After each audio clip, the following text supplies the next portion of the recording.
what I do is I just like to start it rather than being like, and we're away, here we are with Joseph, that's fucking all good.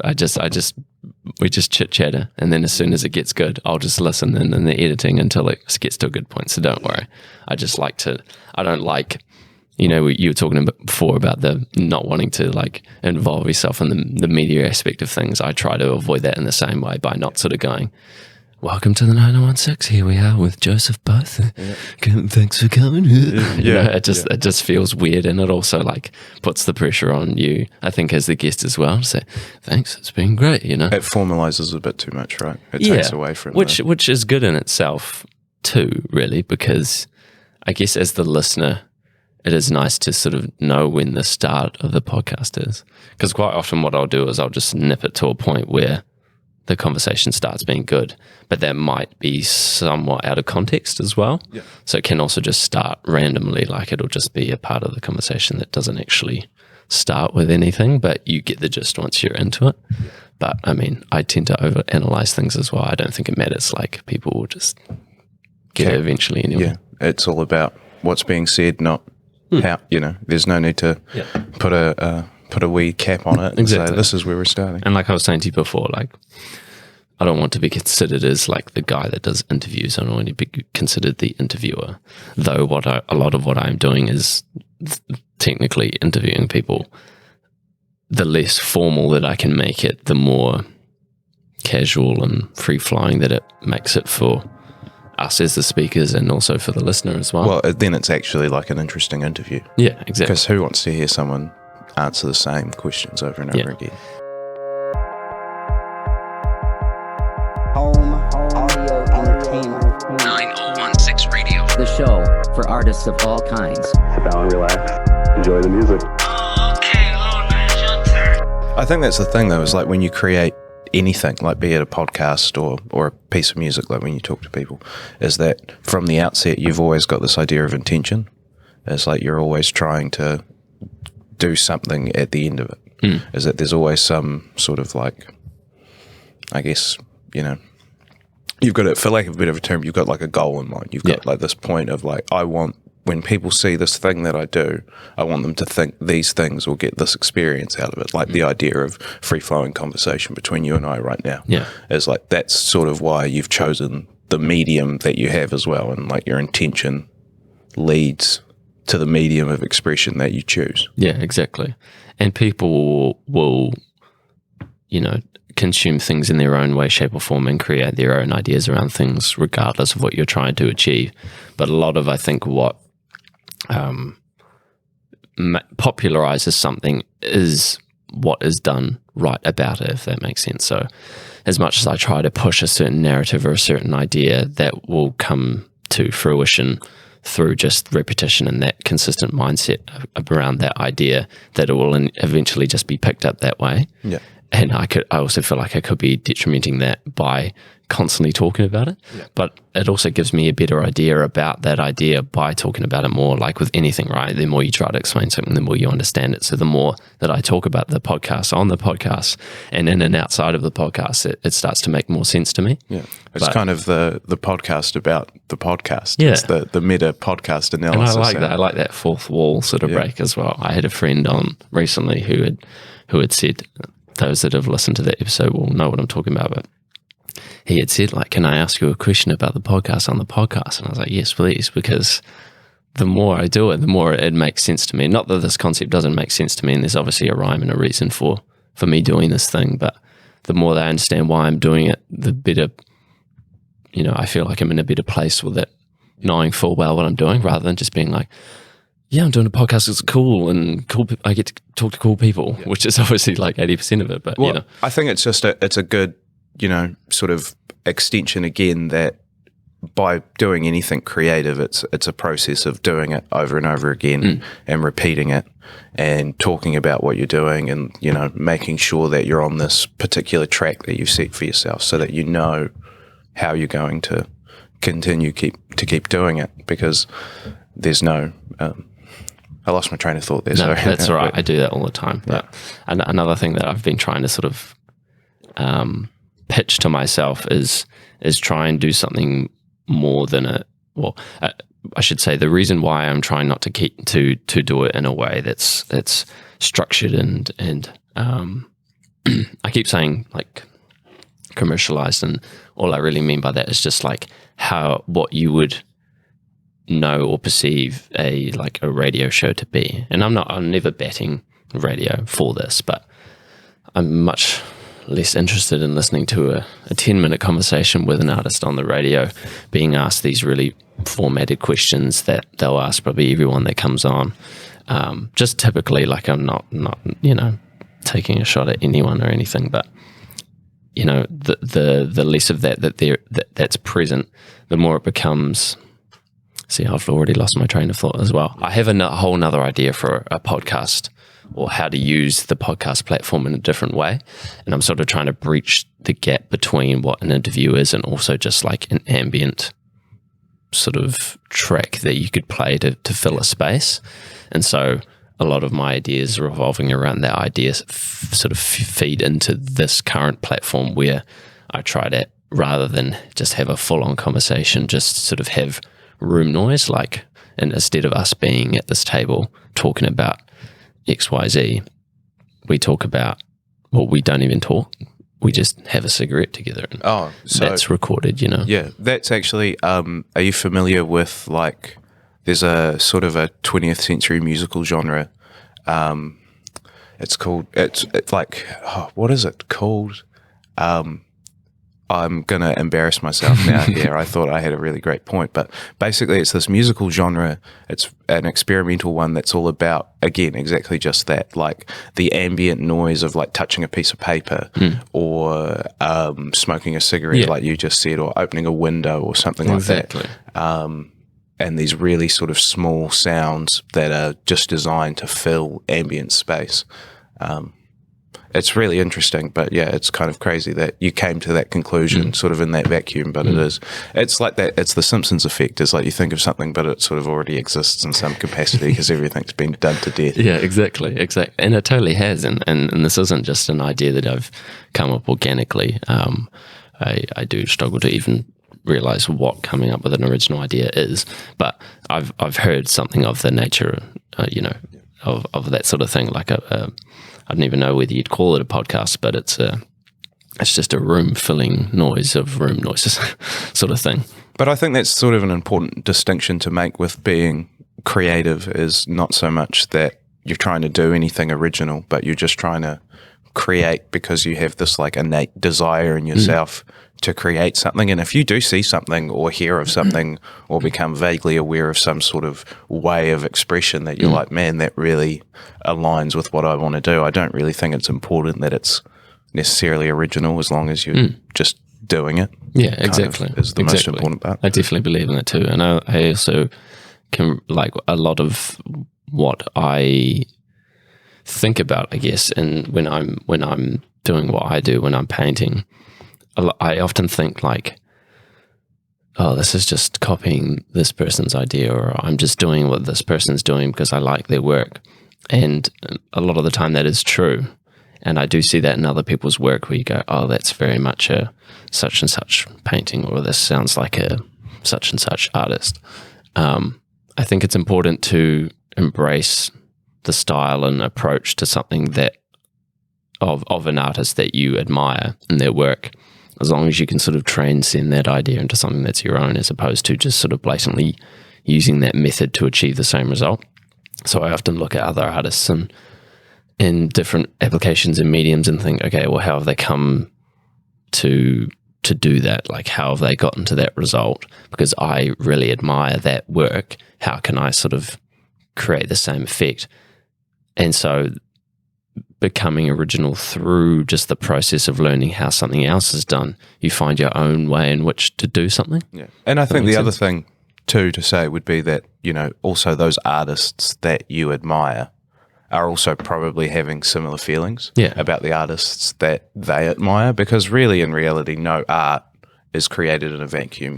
All art is inspired by other art in some way, shape or form. So to say that there's no original art would be true for any art if you really wanted to extend that idea back further, because it's like you're inspired by someone or something so are they, and so are they, and so on, and forever and ever until the beginning of time. Yeah. I think it's just sort of trying to remove that from yourself and just going, yes, this inspired me. Yeah.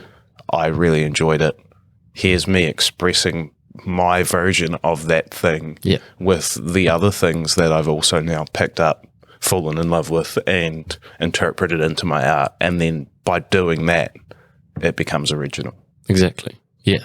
That's a really good way to put it. Because, like, you think about any young people in particular that sort of develop this certain personality, whether it's the way that they dress or the culture around the music that they listen to, or what they define as being something that's cool or not, is derived from things that they've already seen, which is stemmed back to someone in some way, in some form. Like how many of those people within an echo chamber or a genre or I don't know, a group of people, you know what I'm saying, are like, if you could take those people individually and remove all ideas that have been consumed from that individual and just sort of had some sort of life where there's no artistic input, how many of those people would come out the other side organically the way that they are now, you know? Like there's no way that I would have probably found the stuff that I listen to or like the things I like, having not seen it from somewhere else. You know, I've only started painting a certain different way at some stage throughout my process without seeing someone else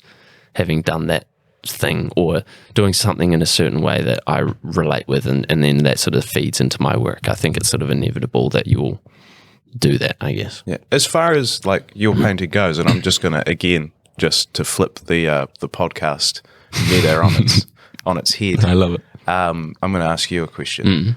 So as far as the painting process goes, are there any like particular elements that you're drawing direct inspiration from? Say, like, just to make it sort of an analogy, when I make music, I'm drawing from like a very inward emotional kind of reference.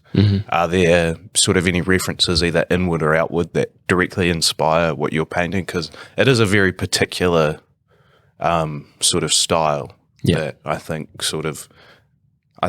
it's not something that you could say doesn't have some sort of reference, I think. So, That's an interesting take, because here I go analysing my own work again.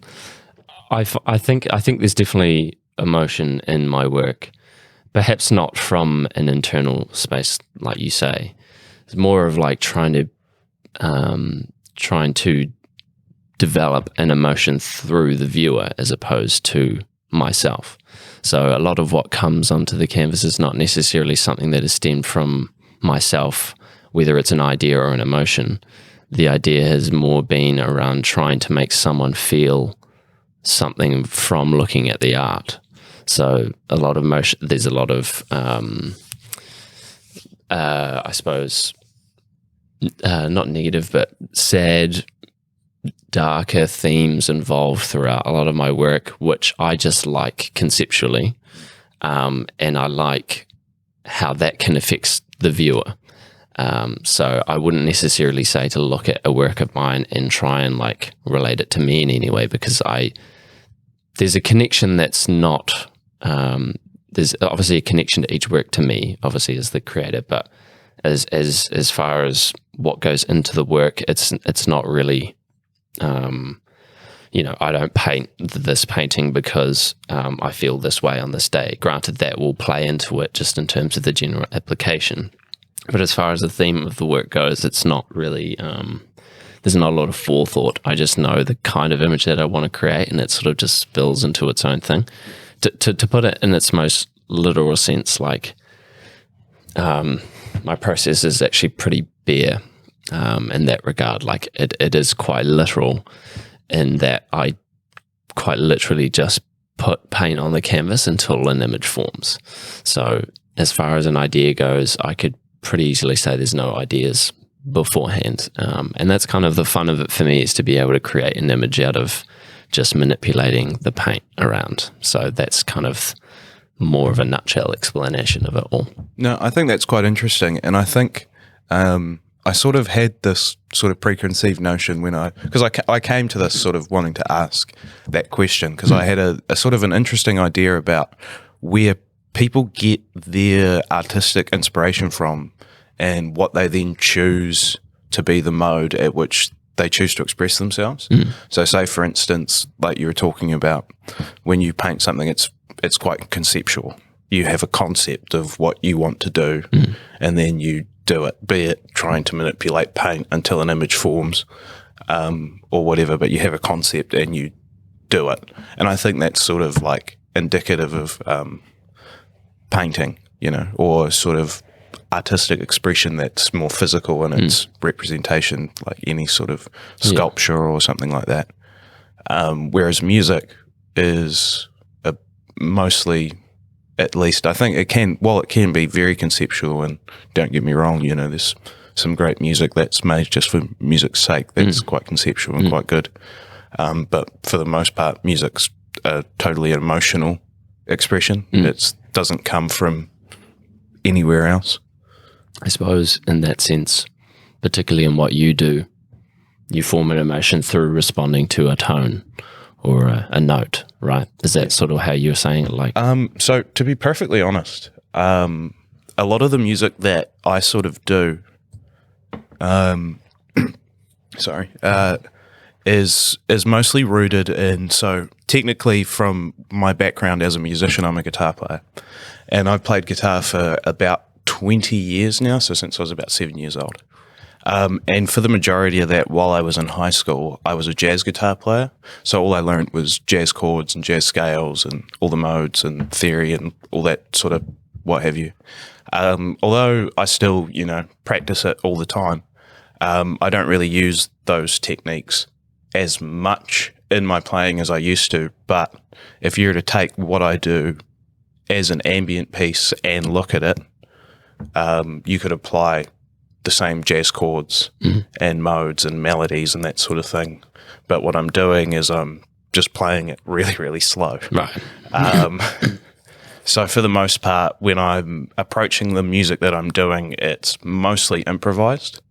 And that's to, again, lend the emotion that I'm trying to lend from musically, sort of infers what the work's going to be. So I'll go into it with some sort of vague idea of like, oh, I want to play this 1 chord into a 5 chord in this key, and then I'll play this mode and this mode over those keys.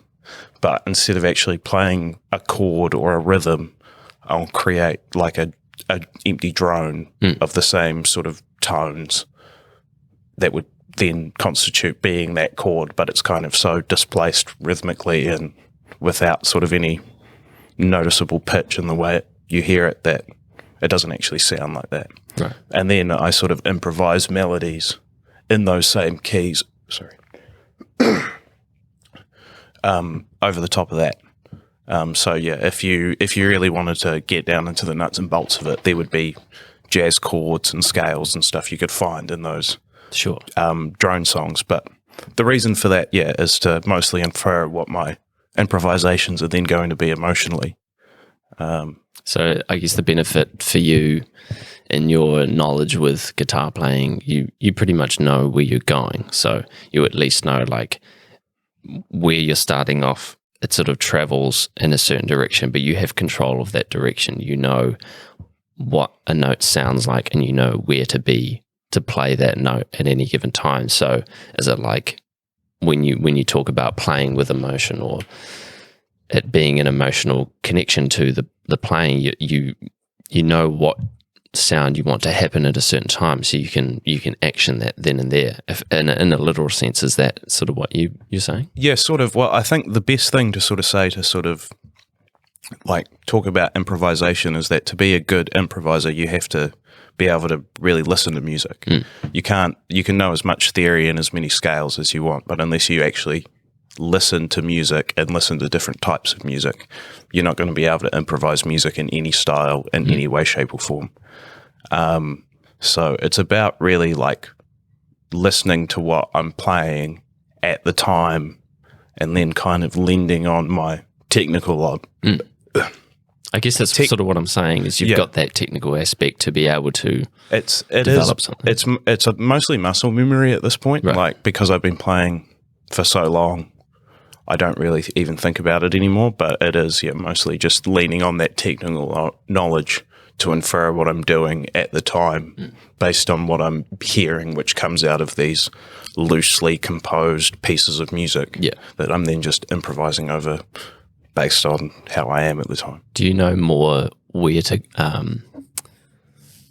so when you associate a note, or rather when you internalize something, or when you know that you want to play a certain note, just to define what it is, are you more like, okay, I'm going to do an A next, or are you gonna know where your fingers are? You're gonna, like, you're talking about muscle memory. Is it like, I know where my hand's going to be for the next sound that I'm going to make, as opposed to being like, oh, it's going to be an A chord or a B chord or whatever? It really depends on what exactly it is that I'm playing. So if we're talking specifically about the Residue stuff, which I think for the most part we mostly are, which is the most of the music that I've released, because I played guitar for so long, I've played music in just about, every style that exists if it's got a guitar in it at some point in my life.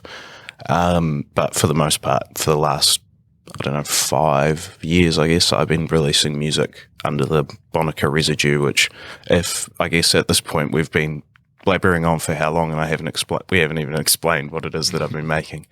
But I make like ambient drone guitar music, and what were we? I was just going to say. Side note: I think it's very important in these conversations sometimes to not have that idea in mind. So rather than talking about, saying I play ambient guitar, this is how I do it, being like, this is my approach to music, and sort of, in fact, it becomes this, or rather, as the listener, I suppose, your understanding of what someone's approach is more related to the art as a whole, as opposed to genre-specific things. The specific thing that I do. Yeah, and also how you're talking about what you're doing is also far more expansive than just music in itself. Like, we've gone immediately from talking about painting to music without talking about any specifics or literal aspects or applications, though we've dabbled on that. The ideas have switched between the two.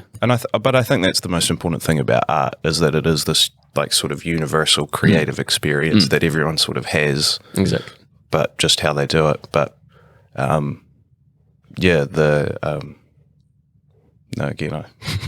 What has your relationship been like with music recently? You're someone that I see on a weekly basis, and we often talk about this in short spiels, almost small talk in a way. But what has your relationship actually been like with your music recently?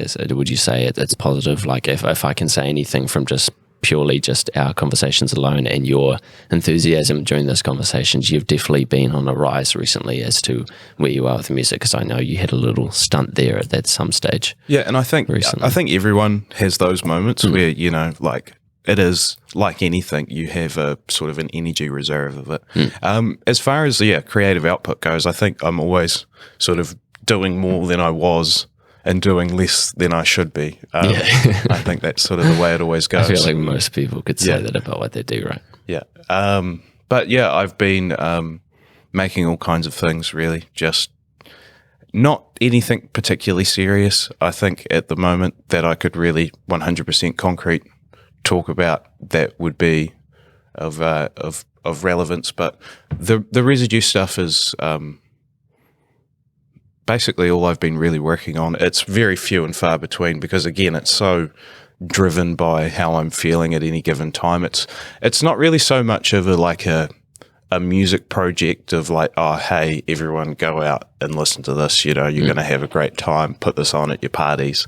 It is sort of a music version of like a sculpture or something like that. It's something you would put on maybe once in your life, listen to and go, oh, yep, I sort of felt and had some sort of visceral emotional reaction to that thing.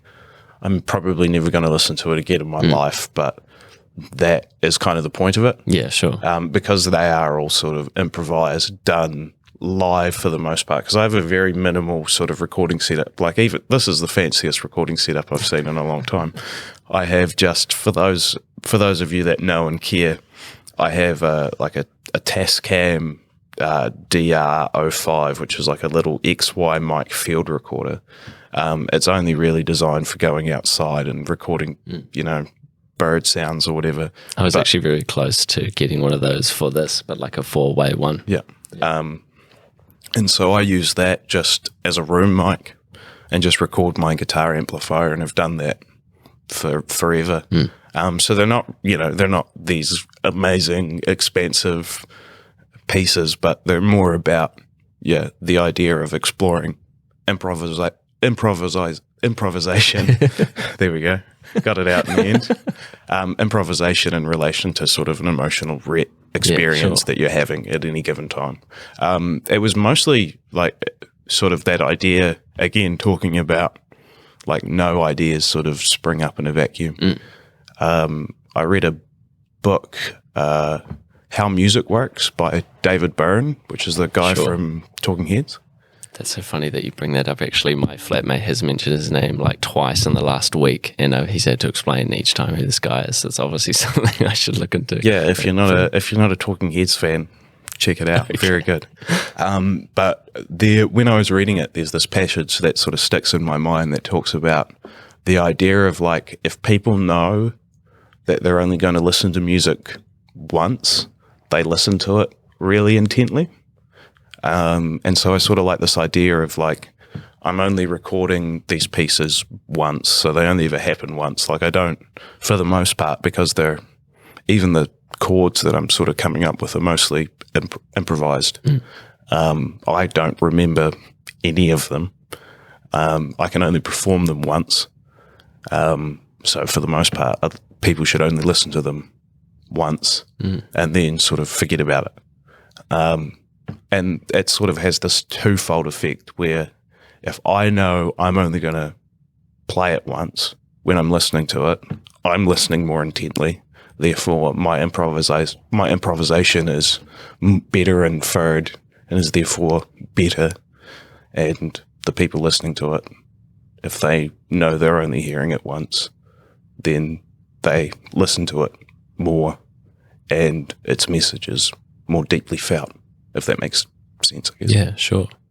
So would you advise someone that, in the literal sense, to be like, if you're going to consume this album or this single, be done with it after the first time? If you want to listen to it more than once, then absolutely go ahead. But I guess that's at anyone's discretion, right? Yeah. The way I approach it, only listen to it once. So when you're working on something like a project, a compilation of thoughts, whatever it may be, or even just a single, when it comes to like a mixing standpoint, what is the process there? Do you even come back to the track to do anything further, or is everything sort of like made to go from the first recording? I've only sort of in the last maybe like 6 months started like editing tracks and playing with the idea of like recording loops and cutting them up and building pieces out of cut up loops. I recently bought myself a hardware sampler, so I've been doing it that way. But for the last, ever since I started doing it up until very recently, it's all been, apps like 100% live, single take recordings, and unmixed, like it's just exactly as it happens from the room mic, and then immediately uploaded and then deleted from my end, so it's gone. And then it only exists kind of in the ether, and then if it disappears there, then I guess, it's gone forever, but that's kind of... You like that? Well, I mean, no one likes the idea of anything being they've done gone forever, but I just like the idea that, it's about what's happening right then and there. Ideally, it would be happening like live is the best way to sort of do it, but... So you'd rather that component than even the concept of like an EP or something like that? Again, I think it all depends on the kind of music you're trying to make, because I think for a lot of music that I've done in the past and will probably do in the future, that's absolutely the best way and probably the only way to do it. Right. But for this particular project, no, I don't think it really is the best way to listen to it at all. Right. I think live, like any sort of experimental type of music, be it like ambient or noise or whatever, I've never actually really enjoyed as a recorded piece of music. There is a lot of ambient music and drone music that I really do like as recorded stuff, again, just to contradict myself straight away. But I think for the most part, a lot of like experimental music is infinitely better as a live experience because it's part of the sort of the audience performer interaction aspect of it more so than what the actual piece of music is. It's more about trying to present an emotional idea or feeling and really give it to a group of people. And it's an in the moment thing as opposed to so even as like a if you were looking to put together I don't even know if this is on your mind. I guess by default I'm sort of just thinking about this idea of having an album or an EP under this title Residue. Does the see, I've lost my train of thought as well. But I guess what I'm trying to say is, does it all sort of, with a concept in mind, or how would you even? I guess my question is, how would you even approach like an EP or an album if you were going to do it under Residue? I've done that. So yeah, and I guess that's sort of why I'm asking, like, how with that point it was just like, that was something you'd done at the time and it became part of the album, or was it like, this is what I'm going to make for the album? So it was kind of both of those things, probably is the best way to sort of say that. So I recorded that, I can't even actually remember the exact date that I recorded that, but I recorded that out at Chick's Hotel. Right. Yes, we've spoken about this, I think. Yeah, we have. And I did it over a couple of days. And it was, mostly the way I approached it was I had maybe one or two things in mind, but the idea is that I was going to do like a couple of different versions of these ideas and have them as like sort of like a pieces that reference other pieces. So it was a bit more as one singular thing that changed over time, as opposed to like, oh, here's a bunch of different songs that I did. And so for the most part, I think it ended up only being 5 songs. So it's like the first 3 are one idea that I've played with either different equipment or just different, modulations on the melody or chord structure or whatever. And then the last 2 are the same idea played with again in the same way. But it was just more trying as best as I can to kind of capture that idea of something that you should only listen to once, but something that could, be listened to as an album, because it was one idea presented in a couple of different ways. Right. It was kind of like that idea of like, you can only hear this version of it once, but not really. You could listen to it as many times as you liked, but here's a couple of different versions of that to sort of simulate that idea. Okay. And so in that process of coming to, I suppose, completion of this project, was it like, I mean, how much of it did you listen back to yourself before you released it, or was that kind of the point to just like, that was what happened at the time of recording, and so that is what it is? Or I think it was. Did you have to sort of combat your own concept then to have something cohesive to?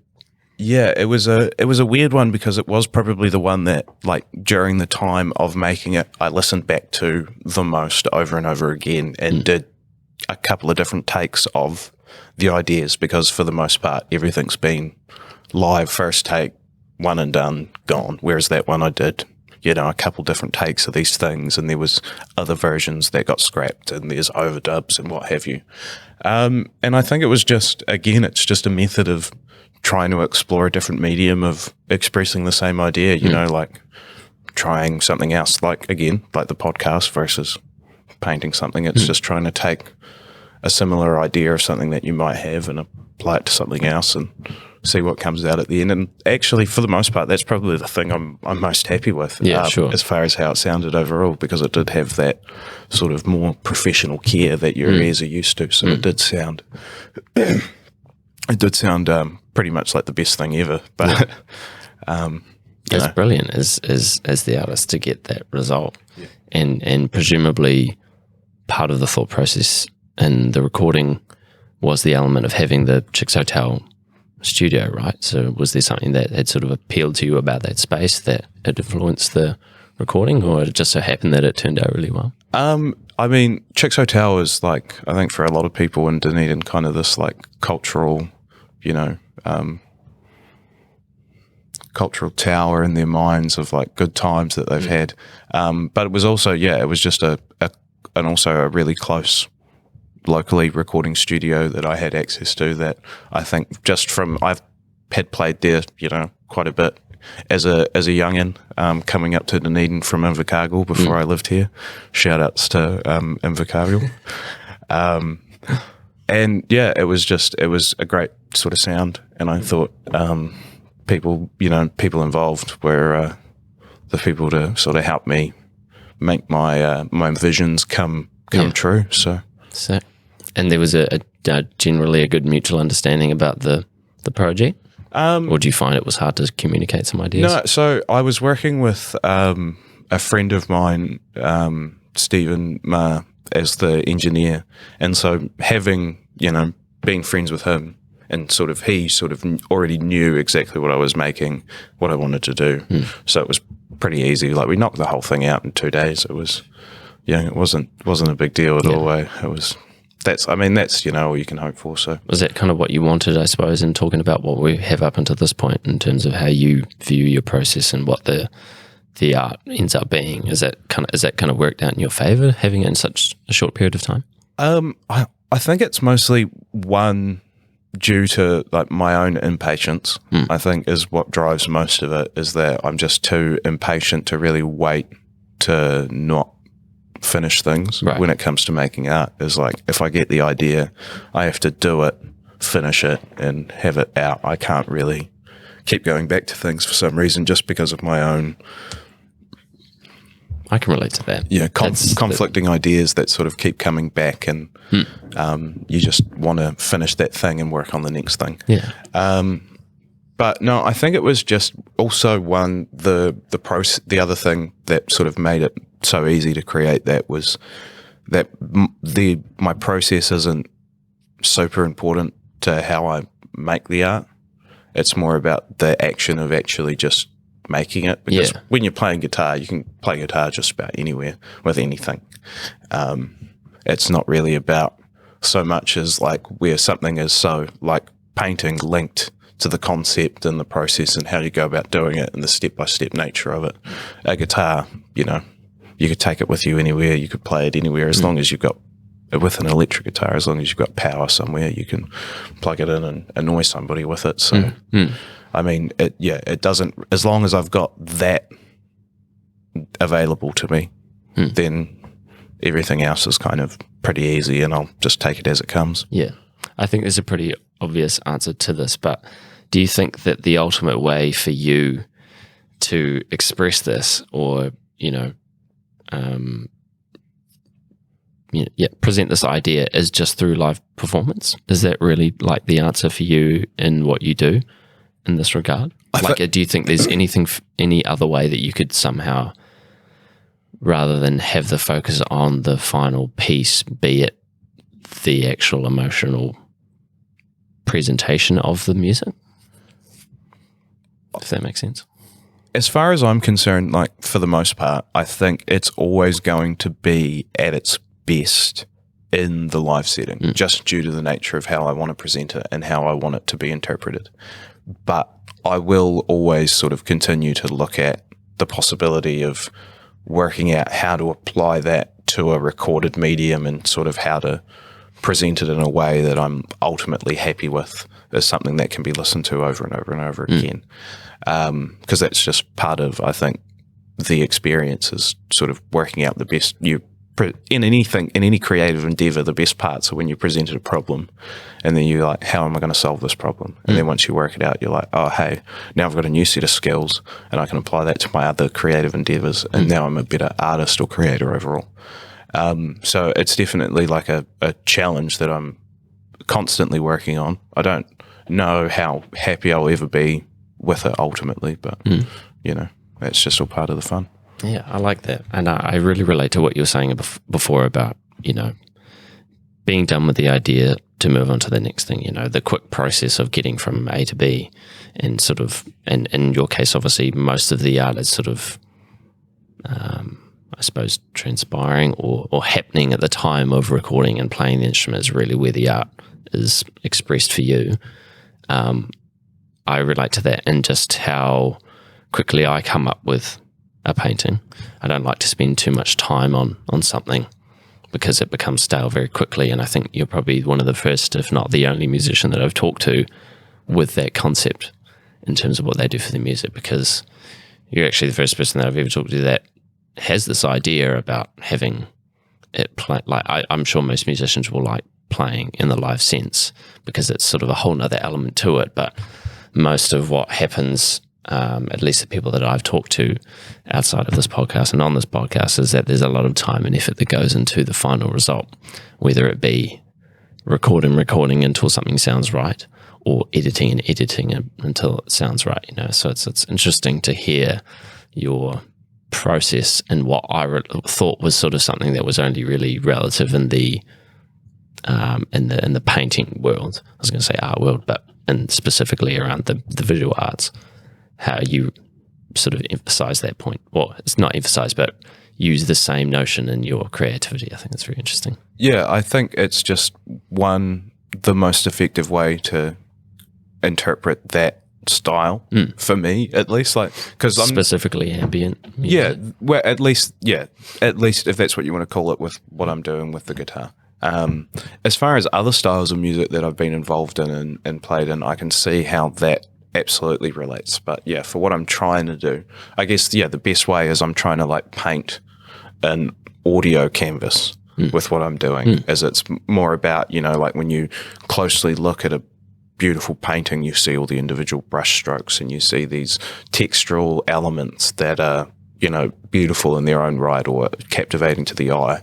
I'm trying to do that with sound in a way that to create like these textures that are captivating to the ear, that overall when you piece them together create kind of like an image or a feeling or something like that. And I think naturally through that genre you sort of have that emotional response to that drawn out sound as opposed to clapping 808s and thudding you know, snares and hi-hats and things, because that in itself is an experience, but it feels like that approach to music, or your description just then of your thought process around music, relates a lot more to a painting in both the literal sense and the, I suppose, the interpretation of awe. And it also depends how you look at art in that sense as well, like how much time you spend consuming a painting or a drawing or whatever, and how long you spend consuming a piece of music as well will differ amongst different people too. But with the right mindset, I suppose you could really develop those ideas through just listening and listening.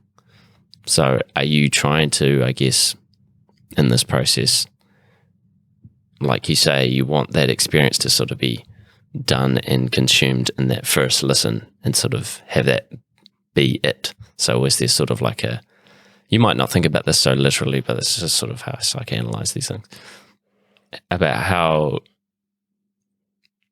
like, are you thinking, well, I suppose it doesn't really matter because you're just emotionally putting something on the table. You're not really thinking too much about how someone would react to a certain part of the song or a certain note that you're playing at that time. But I suppose the nature of the music just leads people to sort of be a lot more calm. Yeah, well, I think the thing is that when I'm making it, I have my own sort of intention. Like I'm drawing from, like I was saying before, like drawing from an emotional reference point. But the idea of people only listening to it once, feeling something, and then not feeling it again, I'm not really concerned if they're feeling anything at all, or if it's even the same thing that I'm emotionally inferring from. It just has to be something. Like when someone looks at like I think we were talking about this before, actually, before the podcast. Like you were talking about when people look at your paintings, you know, you just want them to have some sort of reaction to it, so take something away from it. That's exactly the same with the music, is that whatever I'm feeling or whatever my concept is behind it is almost, for the most part, for me, totally irrelevant. Yeah. But if someone comes up to me after a performance and says, hey, when I listened to this, you know, I was taken away to this place in my head, or I saw these images, or I felt this particular way about it, that's all that really matters. That's all that I'm really asking for when I'm making these things, is that you have some kind of reaction that is different to the norm. You have it for a moment, you kind of have it as this little piece, and then it sort of falls away to nothing, and then that person's probably not going to listen to that song just once if they have that reaction, right? Like, well, maybe not, but I think, you know, if it depends on how successful that reaction is. You know, if it's just a mild reaction, probably not. If it's an intense one, then yeah. And then but then that becomes its own emotional thing, this own emotional sort of capsule that you've built in yourself, which I guess is kind of like a success as well, but it's not my absolute goal. Yeah, sure.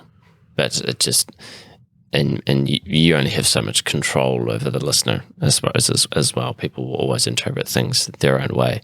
I see something in that idea that I find very appealing, is that, you know, you go to a festival or a gig or a concert or whatever it is, any sort of live performance, you have a DJ or an artist that you don't know play a song, and whatever music it is, whether it's an ambient sort of song or whether it's something that you're dancing to or whatever, typically dancing, I suppose, in the snow. But, you know, not knowing what the song is, but having the best time dancing to that song, or you have a real emotional response to that song, and not actually knowing what that song was and never being able to find it again. And then you have that emotional attachment to the place and time that you heard it. And there's almost a beauty in not being able to hear that song again, because you just build up this immense nostalgia around this track that you heard at this time that you'll probably never find again, sort of thing. Yeah, exactly. That sort of pretty much hits the nail on the head of, again, what I'm sort of trying to approach from the idea of like the improvisation. I really struggle with that word. I'm really struggling with that word today. Sorry, everyone. I mean, you know, it's a tough one. It's a tough one, but we'll get over it. Improvisation. Improvisation. It's interesting, man. I really like hearing the way that you analyze your music, and I'm fortunate that I haven't been able to sort of get this information out of you earlier in the short moments that we have together at our workplace. Well, yeah, we're restricted by 15 minutes and a half an hour at the well, actually, if anyone listens to this, I won't say anything about where we work. Or I always try to keep it anonymous. I mean, the people that know me know where I work, but, you know, rather not present it that way. Well, but we are colleagues. Yeah, we will disclose that much. Yes, we have known each other for some time, so we have many great stories about retail service industry to tell. I mean, what can you say about it? I mean, it's dealing with people is in its own right is something that's honestly, like, I could say wholeheartedly that this employment has really like helped me develop as a person, just in terms of people skills in general.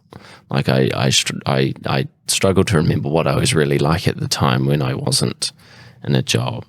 And this is all just sort of part of becoming an adult as well, but just generally, like, things that happen in your life will affect the way you are today. But I think definitely like having employment in the retail area is something that does help you develop a lot quickly, like to literally be put in like unnatural, tense, argumentative positions with people. Is the best way to learn. There is no other experience in my life where I have had someone 3 times my age come up and yell in my face for no reason other than something that amounts to about $15. Yeah.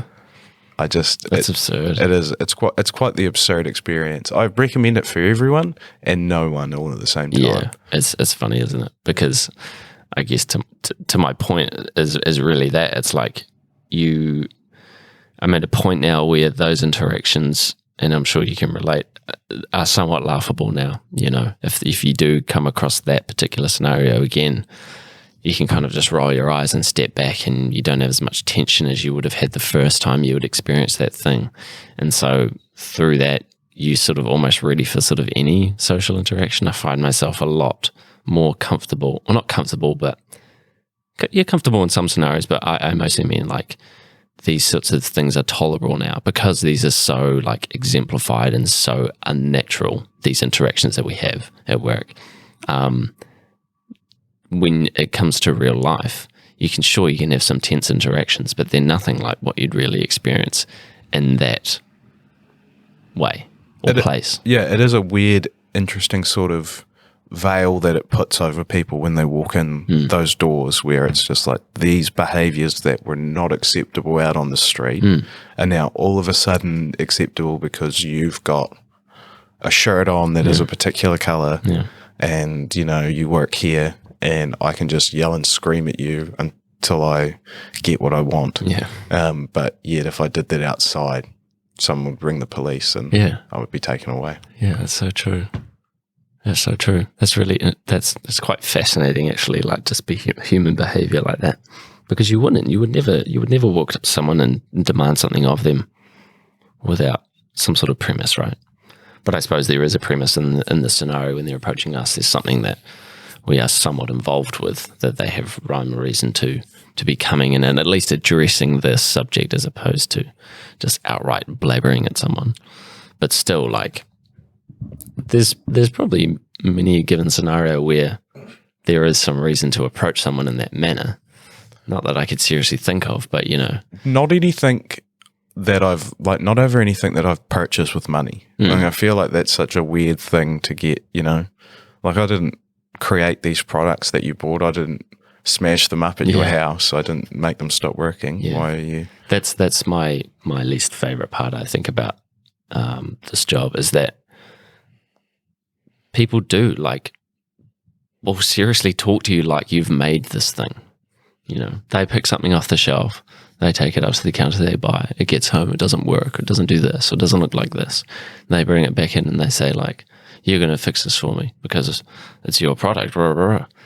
And I'm thinking, well, like, I'm no expert on this thing. Like, all I get is just constant, you know, God, I'm already starting to like tense up talking about this. Well, subject, I think, you know? see, the thing is talking about retail is a bit like a bell curve. You start off laughing, then it gets up and up and up, and then you get really, really angry, and then you come back down and you're laughing again. You do. And that's exactly right, because, I mean, that's the prime example then and there. And that's why I don't like talking about, like, I don't mind having these conversations, don't get me wrong, but like there's a reason why you don't talk about work, like outside of work, I'm specifically saying, because you do just like, you let yourself go on this rant about something that really shouldn't be affecting you because it's so absurd, I suppose. I can't think of the right word, but, you know, abnormal, I guess, that when you really start to analyze everything, you do get to the point of like, oh, fuck, like, I'm not even at that place right now. Like, why should I be stressed about this thing? But then I guess it all starts back at square one when you're back in that environment, you know? Yeah. I think it has a lot to do with just the nature of what it is, in that, you know, it is such a social thing. Like, you're always talking to people, and it is, because it is such a people-heavy job, people and the way they react to you and the way they react to the things that you do have more of an impact on you than I think most people really realise. Definitely. Like, the stranger in the street that gives you the stink eyes is going to have more of an effect on your day than you're really ever going to let yourself admit it. Even if you're like, oh, whatever, I don't care about whatever that insignificant thing was. By virtue of even giving it that thought in your head, you've given it more energy than you really ought to in the first place. And it's just due to the nature of how we are. It's like, people are so affected by their interactions with other people, whether they want them to be or not. And so something like retail, where it is just people all the time, personalities that you would never mix with in your life, just, hitting Right in you front with, of you. Yeah. all the time, no escape. Yeah. Of course you're going to have it in your brain because that's, That makes sense. Yeah, I mean, I've only ever, ever since I left school, I've only ever worked in retail and the same type of retail as well. Never changing, always the same type of people, always the same type of work. Only just changing it recently in the last couple of years. I'm not, no longer involved, ex-employee. It's quite an interesting thing. Yeah, you deal with a lot of different types of people. You get used to talking to different types of people. You see some of the most absurd, ridiculous behavior that you would ever see. But I think, interacting with people of different types is incredibly important to developing yourself as Absolutely. a person. I'm And that's just infinitely more patient with people now after having worked in retail. Absolutely. And that's just inevitable through that work, right? Like, you could even not even mention that thing and just have that ability, I suppose, within you now without even sort of talking about it. You'll probably may not even know things about yourself that you could even relate to that thing, But I think it's definitely important, like you say, to be able to handle any type of person at any given time, and that is something that has stemmed from this work. And I do wonder how important that really can be when it comes to real life interaction, or whether it's almost become too, whether actually becoming numb to it is a good or a bad thing. Do you know what I mean? Like, I don't think I've ever really become numb to it, if you know what I mean. I think it's just that, I suppose it's always still a surprise when you get an absurd one. Yeah, I think it's the reaction time and the reactions that I have are slightly different. That's true. If someone comes up and yells at me, I'm still like, oh, I still freak out. Of course. But true. it's not not as earth shattering as it used to be. I think it is a numbing, but it's more of a just you adapt to these situations and you go, oh, okay, roll your eyes. Here's this type of person again. Let's just deal with this in the same way that I've always dealt with, in the same monotone voice. That means please stop yelling at me. I don't care. Yeah. I don't care that it's broken. It's not my problem. Yeah. I guess you're out $10. Yeah, exactly. I guess my point is more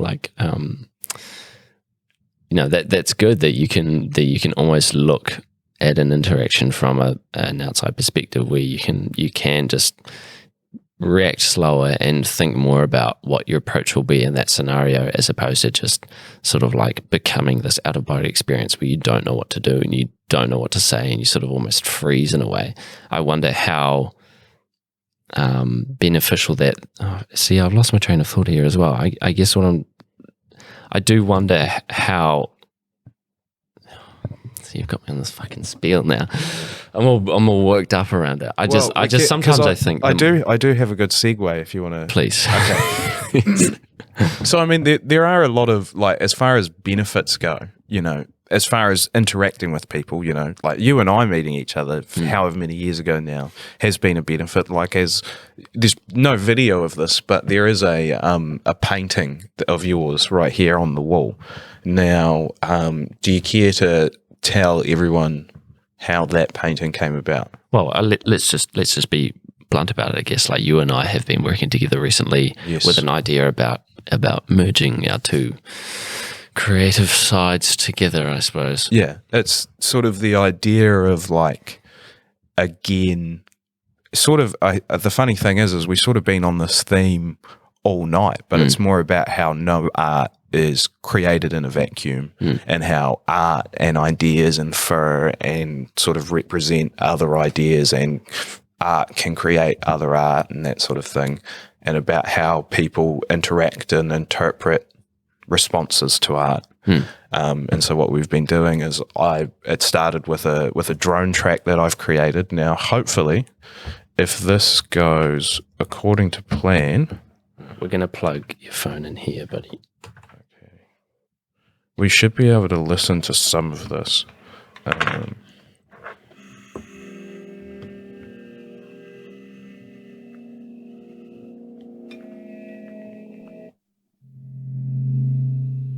You getting that through your headphones now? Yeah, that is sounding good. Okay, so for those, this is quite the experience. Have you ever played music on the podcast before? I had a friend of mine play a song at the end of one of our podcasts, which was quite interesting. Yeah. Yeah.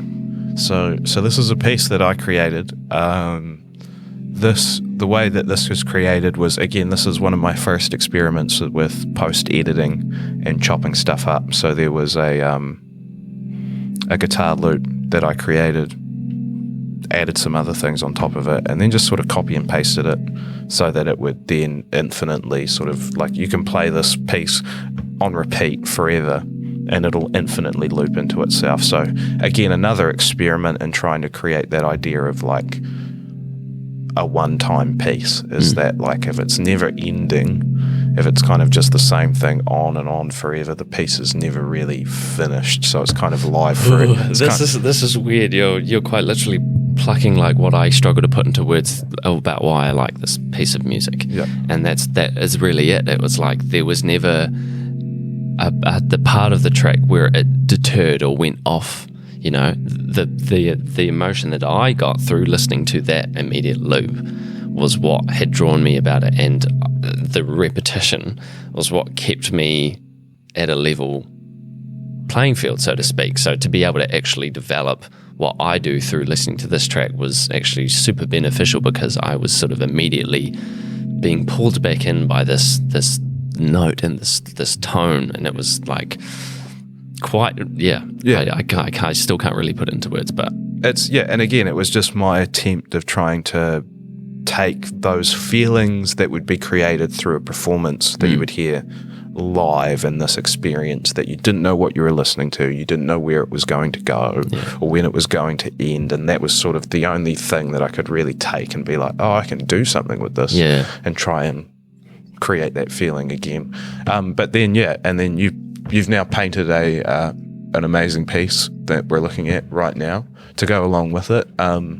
Hopefully we'll have many more, and then try and find some way of presenting this in a way that people can kind of actually experience this in together, because it's all sort of, in a way, the next piece is sort of inferred by what you've painted and what I've created, and then obviously without even, being able to help yourself, the thing that you paint is inferred by the next thing and the things before it and all of that sort of stuff. It's this kind of, again, playing with this idea of loops, things that loop into themselves and infer each other and kind of create other pieces of art out of things that just go on and on forever. So, I mean, in reality, if we really wanted to take this concept out forever, we would just keep doing this. And I like that idea, and it's totally plausible.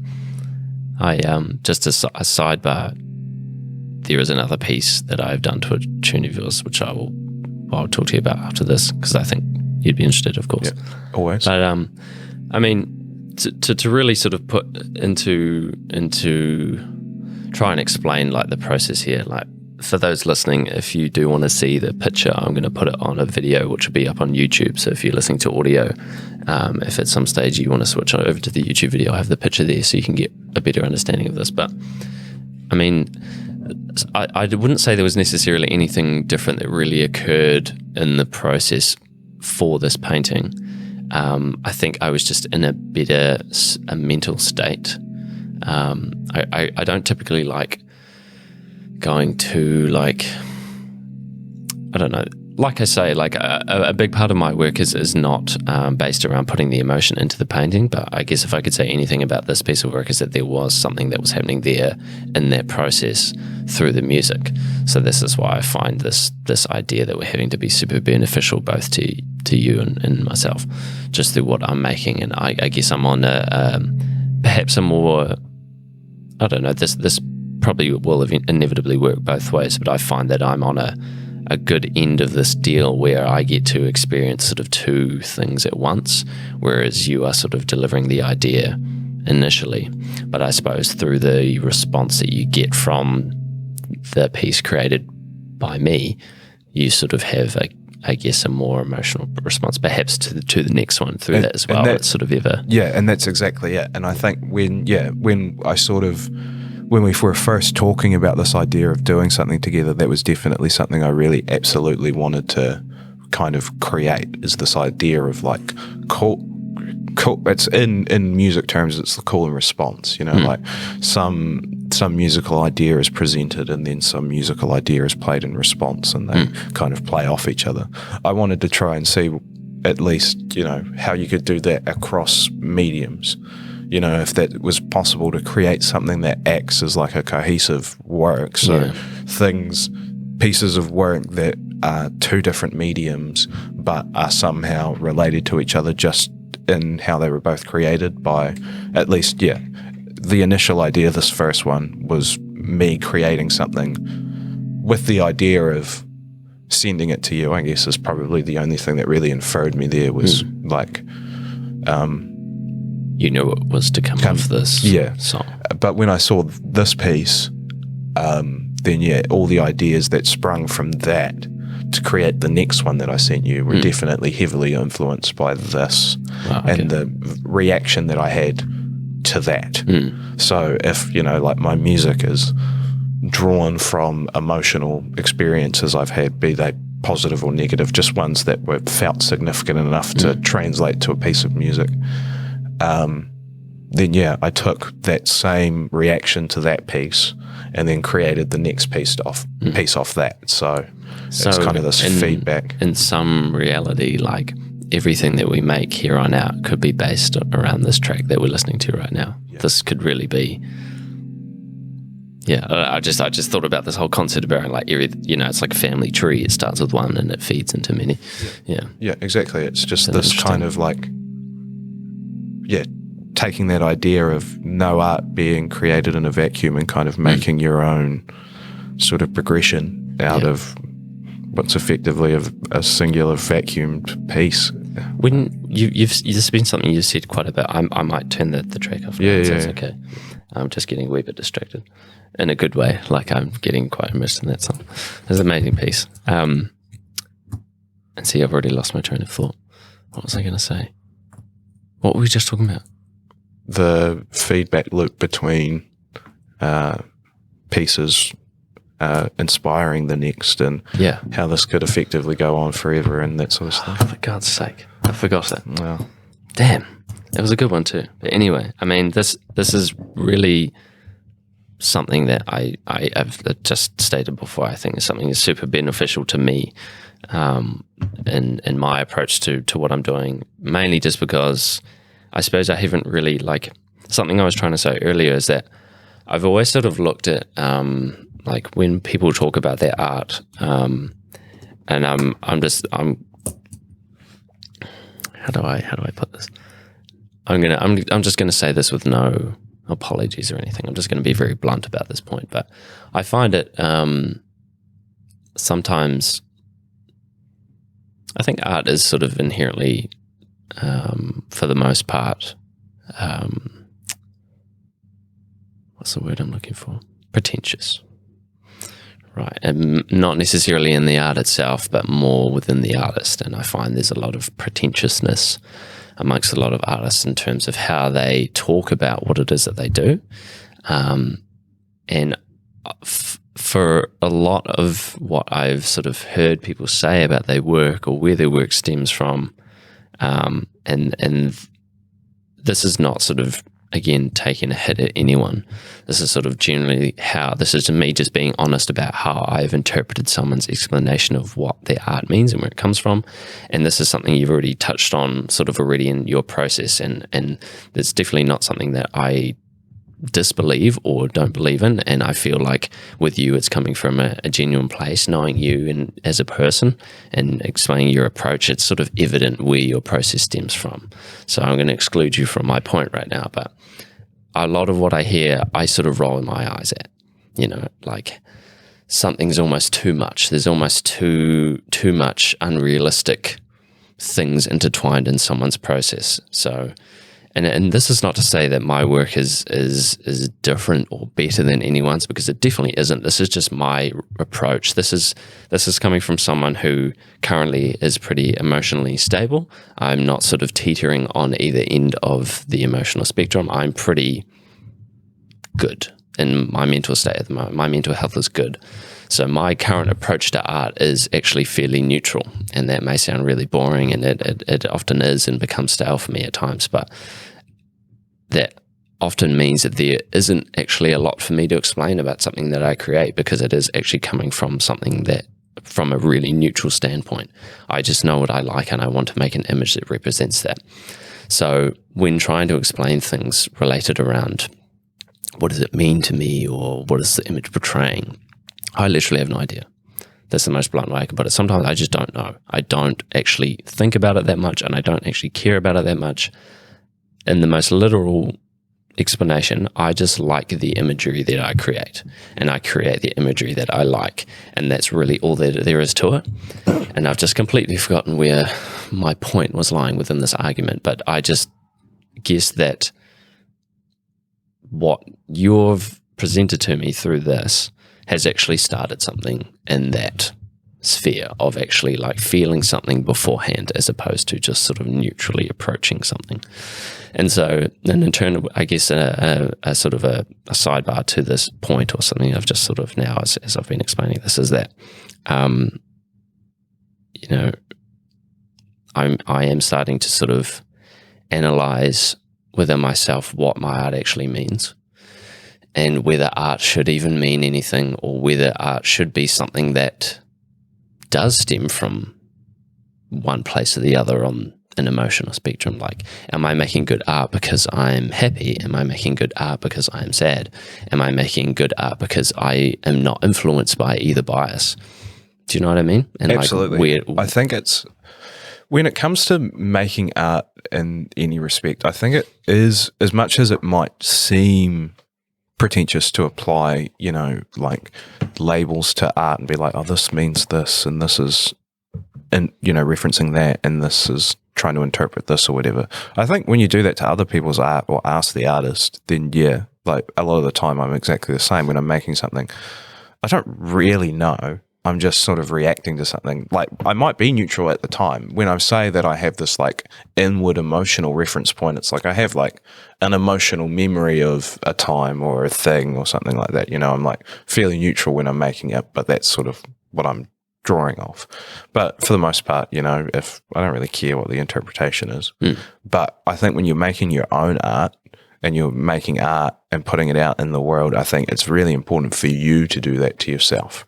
Right. Because if you're making any art, and it was like I said at the start, I don't know even know if it'll make it in, you need to make art with intention. You can't just make art with the sake of making art, which you can, and there's going to be people, if they listen to this far, argue with me, oh, there's plenty of art movements that were art for art's sake, and yeah, they're the exceptions that sort of prove the rule, I think, is sort of the way I look at that. And that, like, if you don't, but that had an intention, that had art for art's sake as an intention, you know. You need an intention to your art. You need to find, even if you're making it like viscerally and reactionary and emotionally, like I have been doing, you need to retroactively sort of think about it and go, why am I doing this? What does this mean? Where is it coming from? What creates it? And how can I play with those concepts to create better, or sometimes worse art? But, you know, how do I explore the experience of being an artist and creating? Because for the most part, when I'm making this stuff, when I'm making art, it's not because I'm like, oh, I've got these particular ideas that I really, really, really hope that people get out of this. I'm like, there's something inside of me that's like, I have to make a thing. I have to create art.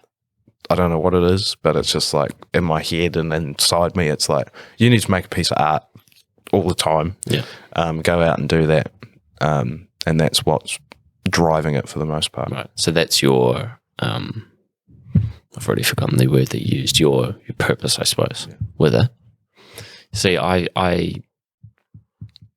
that's pretty much what I'm questioning within myself, is like, why am I making art?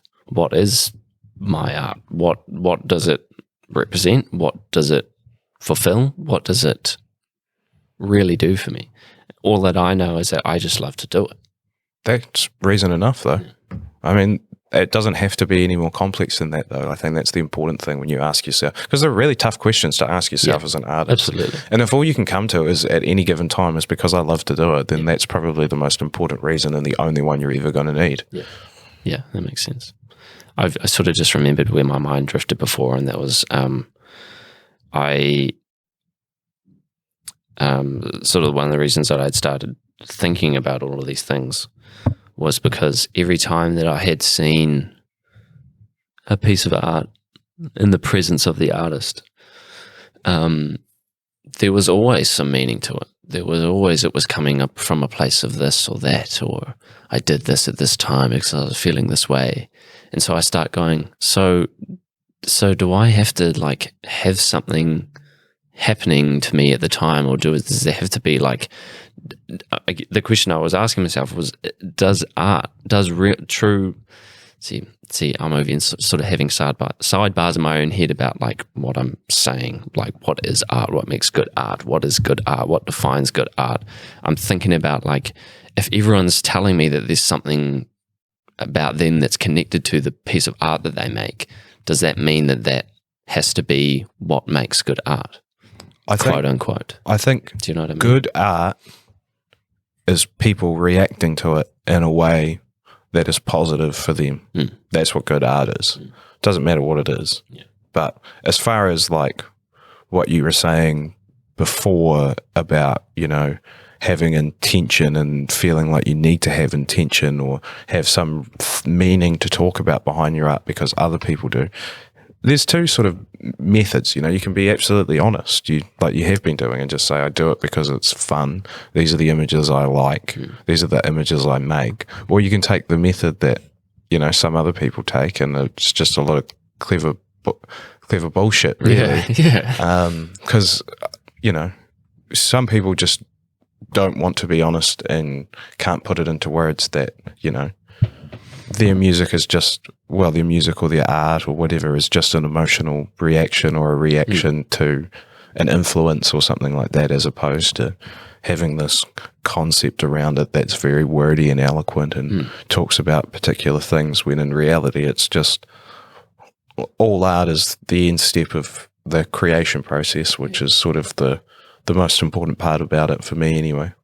I think there's been a big sort of trend, I suppose, or an idea that's been romanticized, which is now sort of implanted within the art world. And I mean the art world in the broader sense, with visual arts, music, whatever it is, that good art, again, quote unquote, stems from a dark background. So if you're looking at like art history, to name drop a few people, like a Picasso or a Francis Bacon, I don't have that many examples at the top of my head, but like a Basquiat, perhaps, Andy Warhol. Most of those artists have something pretty dark that sort of happened in their lifetime, which in turn has sort of spawned this movement of art, or this art that has, I guess, has all of the stuff that's happened to this person entailed in the story and the message because of this thing that's happened to them. And so I think what's happened is that concept, we look at good art as being something that has stemmed from someone that has had like did you know that their dad died when they were a child, so they had a really poor upbringing, you know? I have a pretty interesting conspiracy theory about why this actually is. Please. So we have, like you're saying, we have a cultural obsession with things from dark places and sad backstories and what have you. When back in the day, when there was you familiar with the Library of Alexandria? I can't say I am. It's in, I forget where it ended up being, but it was sort of a classics, you know, sort of ancient Rome, ancient Greece type structure that was burnt to the ground, and in it was two books, the Greek books on how to write tragedy and how to write comedy. You know, these books on how all the best Greek plays were written and the theory behind the ancient Greek plays of old, and, you know, how to basically write the best plays.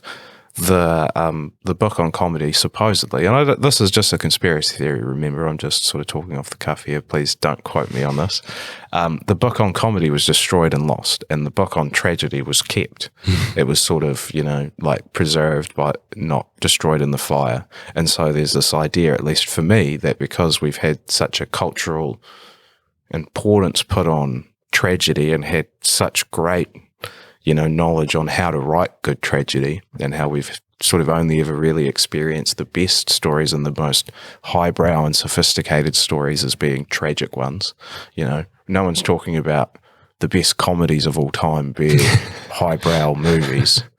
Right. We're talking about tragic films and that sort of thing, or dark and brooding themes. Those are the things we sort of associate with any type of high art, comedy music or painting. Like if you put a bunch of googly eyes on your paintings, it wouldn't suddenly increase the artistic value in any sort of respect, right? Because it's silly, it's hilarious, But I think it's because of that. It's because for whatever strange reason, whether or not the two are even linked in any way, I don't know. Again, that's where the conspiracy theory kind of dies, because I've got a beginning and I've got an end, but there's no middle ground in there of how the two are related. But yeah, we've got all this importance put on tragedy because of the burning of the Library of Alexandria, at least in my opinion. Yeah, but, that's really interesting. Not as crazy as some conspiracy theories out there. So, as much of this is a theory, that story in itself is true? As far as I'm aware, it's about as true as any of the stories that you heard in high school classics. Take it with a grain of salt. But imagine the flip side of that theory, Imagine if the comedy book was kept and what we defined as highbrow, sophisticated art was just comedic stuff, things that made you laugh. But then what made you laugh would be totally different. Because then, like, in what capacity in that world or that timeline would you view dark and deep and meaningful art? I think you wouldn't be able to depict it. Not go into a nightclub and have dark paintings on the wall to get sad about. Yeah, or like depict, truly complicated emotional experiences that are funny. Like, I think that's the interesting concept about like successful comedy versus successful tragedy. Is successful tragedy kind of, at least when we're talking about, depictions of them in the broadest sense, tragedy is always talking about more deeply nuanced aspects of the human condition, experiences that are a bit more complex and a bit more harder to kind of come to a conclusion to, something that you would actually sort of seek guidance through. But the comedic ones are necessarily more surface level and don't really like talk about the more awkward or absurd or kind of more complex things in the human condition that to an individual could be funny. You lost me a wee bit there. Did I? So yeah, you did lose me quite a bit in that. Yeah. So what's the point of what you're saying? You're saying why things are the way they are now, or what could have been? Well, as far as like why one is more important than the other, or why one is more successful than the other. So because tragedy is so much more able to be infinitely nuanced in its capacity to like explore certain elements of whatever, a really dark or tragic piece of art will explore something that's a bit more complex for a person to have gone through. Whereas a picture that's really funny is something a bit more surface level and doesn't really have the capacity to explore something that's more nuanced and complex, but still funny to someone. Okay, sure. I'm sorry. To repeat it a bit. I probably got a bit carried away with myself. No, it's good. It's good. It's a couple of words there threw me off, but I understand what you're saying, and that's interesting. In this theory that you're portraying, do you think that a lot of that influence in what we look at, the darker side, tragedy, as you say, do you think that with that being the book that remains, do you think that overpowering part of the story has also been what has influenced parts of comedy? Because a lot of comedy can actually be quite grim. What we actually do laugh at has actually sort of tragic stories, and in that capacity you can listen to a joke related about someone's death or something can actually be quite humorous, like a black sort of comedy. Yeah, I think it definitely is what sort of has probably influenced the most, but it's really impossible to know because, one, who knows if this theory is even correct? Yeah. Well, it's a theory. It is a theory, yeah. And who's to really know what the basis for the Greek comedy in its like full capacity would have even looked like and been, and how that would have influenced and shaped comedy, because it could have been incredibly grim. You know, it could have been, they could have both just been absolutely miserable reads. They could have just been, so all the stuff that's in the terrible tragedy book is also in the comedy book. But, you know. I do want to debunk your theory with an idea. I do think that regardless of what book was saved, I think things probably would have still panned out the way they are. If you look at how much tragedy is in everyone's life, in every point of being, every point in time up until now, there's been tragedy, and most commonly in the form of death. And that is inevitable in our lifetime to experience some tragedy, whether it is ourselves or others, friends or family that we are amongst. I feel like tragedy is inevitable regardless of what has been left behind. Yeah, absolutely. I think that comedy also is still prevalent, but not as inevitable, I guess. I often wonder if, like, because while I also absolutely agree, like I totally agree that tragedy and misfortune and all those sort of like nasty feelings that the tragic parts of art try to express do exist way more than the things that you could laugh at as far as experience goes. I often wonder if, again, that is some sort of feedback loop though, right? And that the media that we've consumed, be it art, you know, music, paintings, whatever, or anything that we consume visually and absorb into our brain, you know, I wonder if it's because we see that in such a prevalence of depicting tragic things. Because you got to think about the art that most of the art that you and I have consumed came out before we were born. This pattern has existed for some time. So we were set up, you know, from the very beginning to just start experiencing the tragic depictions of the worst of the worst. I wonder if that's what, just as a feedback loop, keeps creating it. If you sort of know, if you get what I'm meaning there, is that Do you want another beer? I could drink another beer, bro. I'm really loving this. I just want to keep the buzz going. Yeah. Should we take a pause? Yeah, we can do. Enjoy the music. Okay, Luna, it's your turn. Are you warm enough? Yeah, I'm warm enough. Good. That's good. Crack a beer as a sound cut. Yeah, it's good. Just I had think that's satisfying. Yeah, we sort of abruptly cut into that. Sorry, that's my bad. For a But beer break, but I think that's it's all right. just as important as to take breaks from these things to clear your head a bit, because it seems as though we were both sort of losing our trains of thought getting here and there. getting stuck in a bit of a loop. Yeah, exactly. Talking about the same thing, but we were briefly talking about sort of the influence of darkness and tragedy on works of art, and sort of, I think, the prevalence of tragedy being like the feedback loop that causes tragedy to be the thing that you sort of appreciate the most. So Because I'm quite fascinated in this. So I came at you with a point about the inevitability of tragedy, and you sort of had a counter to that. So can you elaborate a wee bit more about where you were coming from? So because of this, the point that I was trying to make was that because of the prevalence of that, you then in turn notice it and therefore remember it at such a greater capacity because you're so influenced by the media you consume. Right. Like you're so unable to sort of remove, you know, the reality of the world around you from the media that you can consume, that the thought patterns that exist or the patterns and ideas that you get from media are exhibited in your everyday thoughts. And so things like, because you're so exposed to tragic media and sad media at a much more wider capacity than you are media that would be funny or otherwise uplifting, you notice it way more. You pick up on it way more. You hold on to those bad negative feelings way more because of the way you've been shaped by the media you've consumed, whether you really want to admit it or not. But I think it's pretty apparent for most people, at least. Yeah, I would agree with that. Because of this whole theory around the books and what was left behind and what was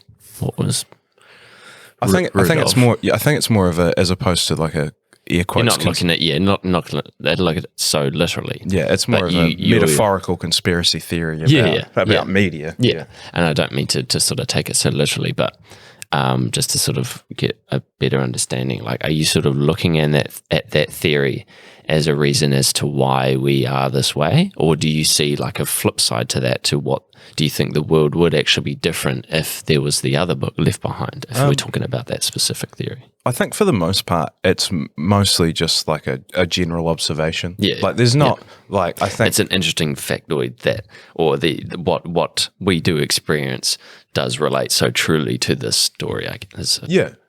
More. Yeah, exactly that, or more just to try and point out just how much the media that we consume is so influenced by as in they're sort of pushing a narrative that we don't necessarily want to see. Or no, really just to sort of get back on track, because I really did lose my train of thought there for a second, was that we are really heavily influenced and made who we are by the media that we consume, or the art that we consume, to paint a broader stroke, and then that really does shape who we are as people because of what we've seen and what we've heard. So are you saying that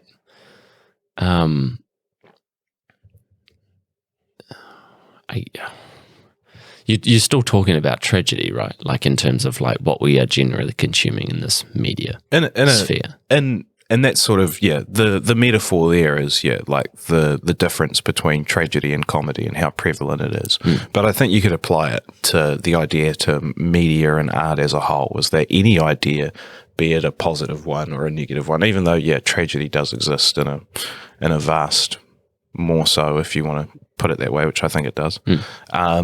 But any idea that you get from media will put itself in your head and will make it part of who you are in some way, shape or form. It doesn't even have to be, a massive change or something that you're even really aware of, but it will do. And that's more prevalent these days than any other time period as well. Yeah. The whole media in itself has really only been a thing for the last 100 years, 200 years maybe. Yeah. And I mean, it's only become even more extreme, if we're going to go and talk about the ultimate tragedy of all tragedies and talk about the sort of psychic damage we've all done to ourselves with social media and sort of all made ourselves, I don't know, different. It's like the ultimate plot to a body horror film, everyone's been irreparably changed by social media in some sort of way, but it's not physical, it's kind of in how we behave and how we interact with the world around us. But although it's, there's massive positives to it, I'm not here to boo-hoo it, but we'd be here for this podcast would be going on for another 7 hours if we really got it really would. It is a conversation that does open up many, many doors, and something that I definitely am open to having the conversation about.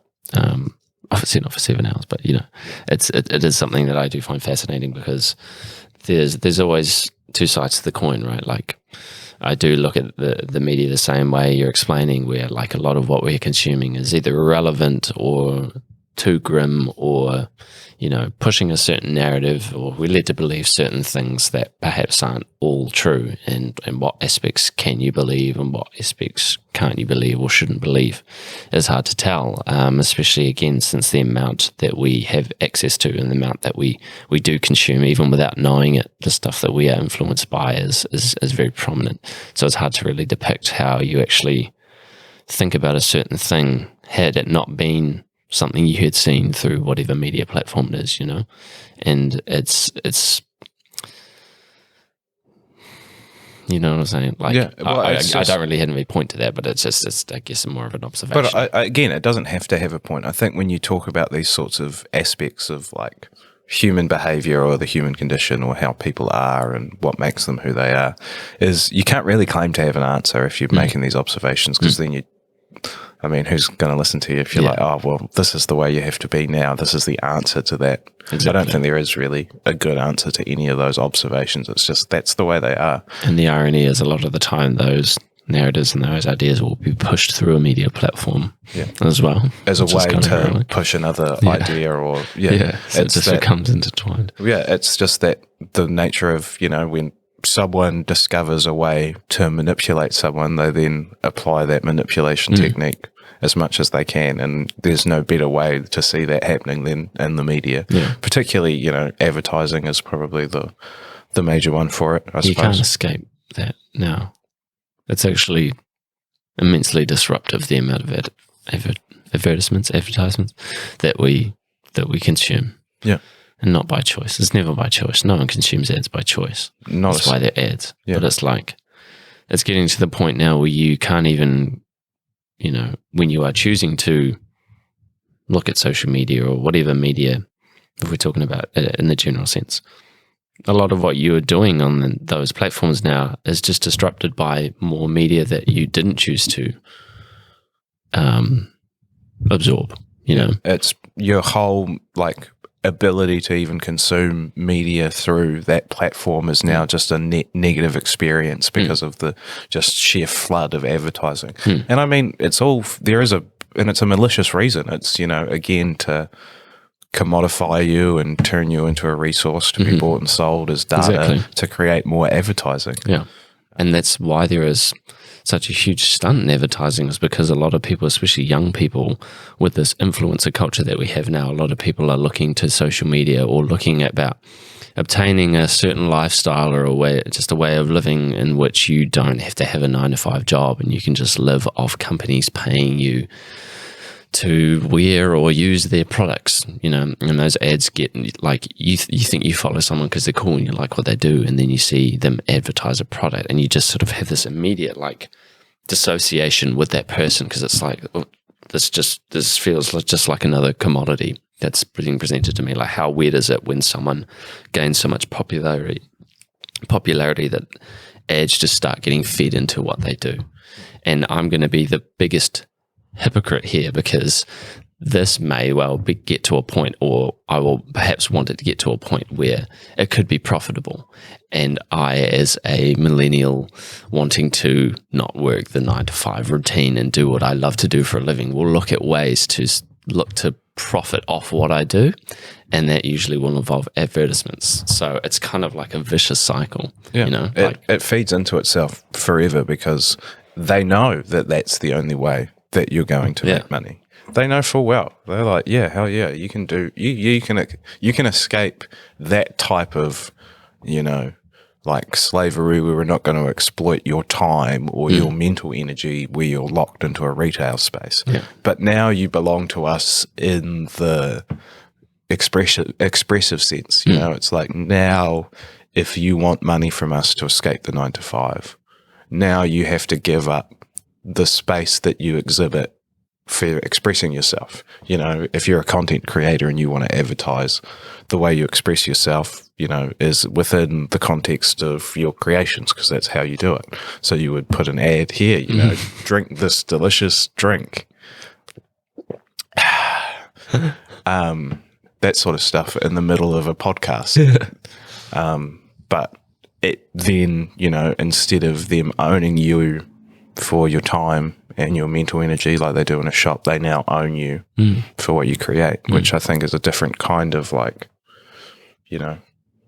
control that people with power, employers and such, have over their employees in a way. Yeah.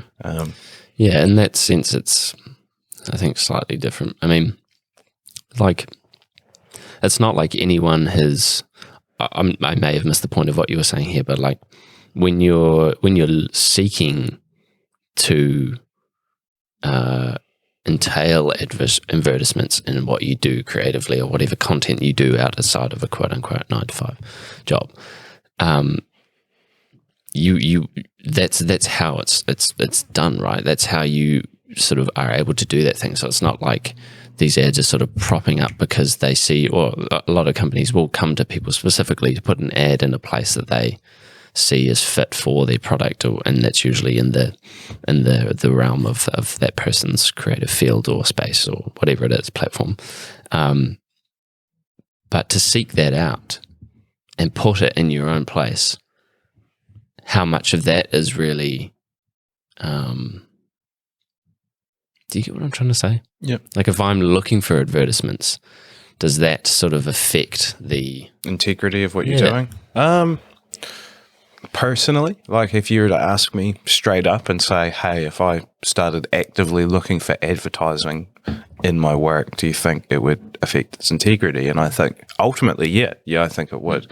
I'm not really a big believer in making, like I'm a big believer in paying for art, don't get me wrong. Like when it comes to like actually purchasing and acquiring art in any capacity, I'm a big believer in paying artists for their work.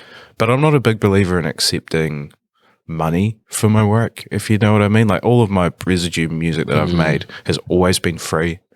Any music that I try to make in the future will be free. I have a really negative relationship with being paid for works of art for some reason. I can't really explain it.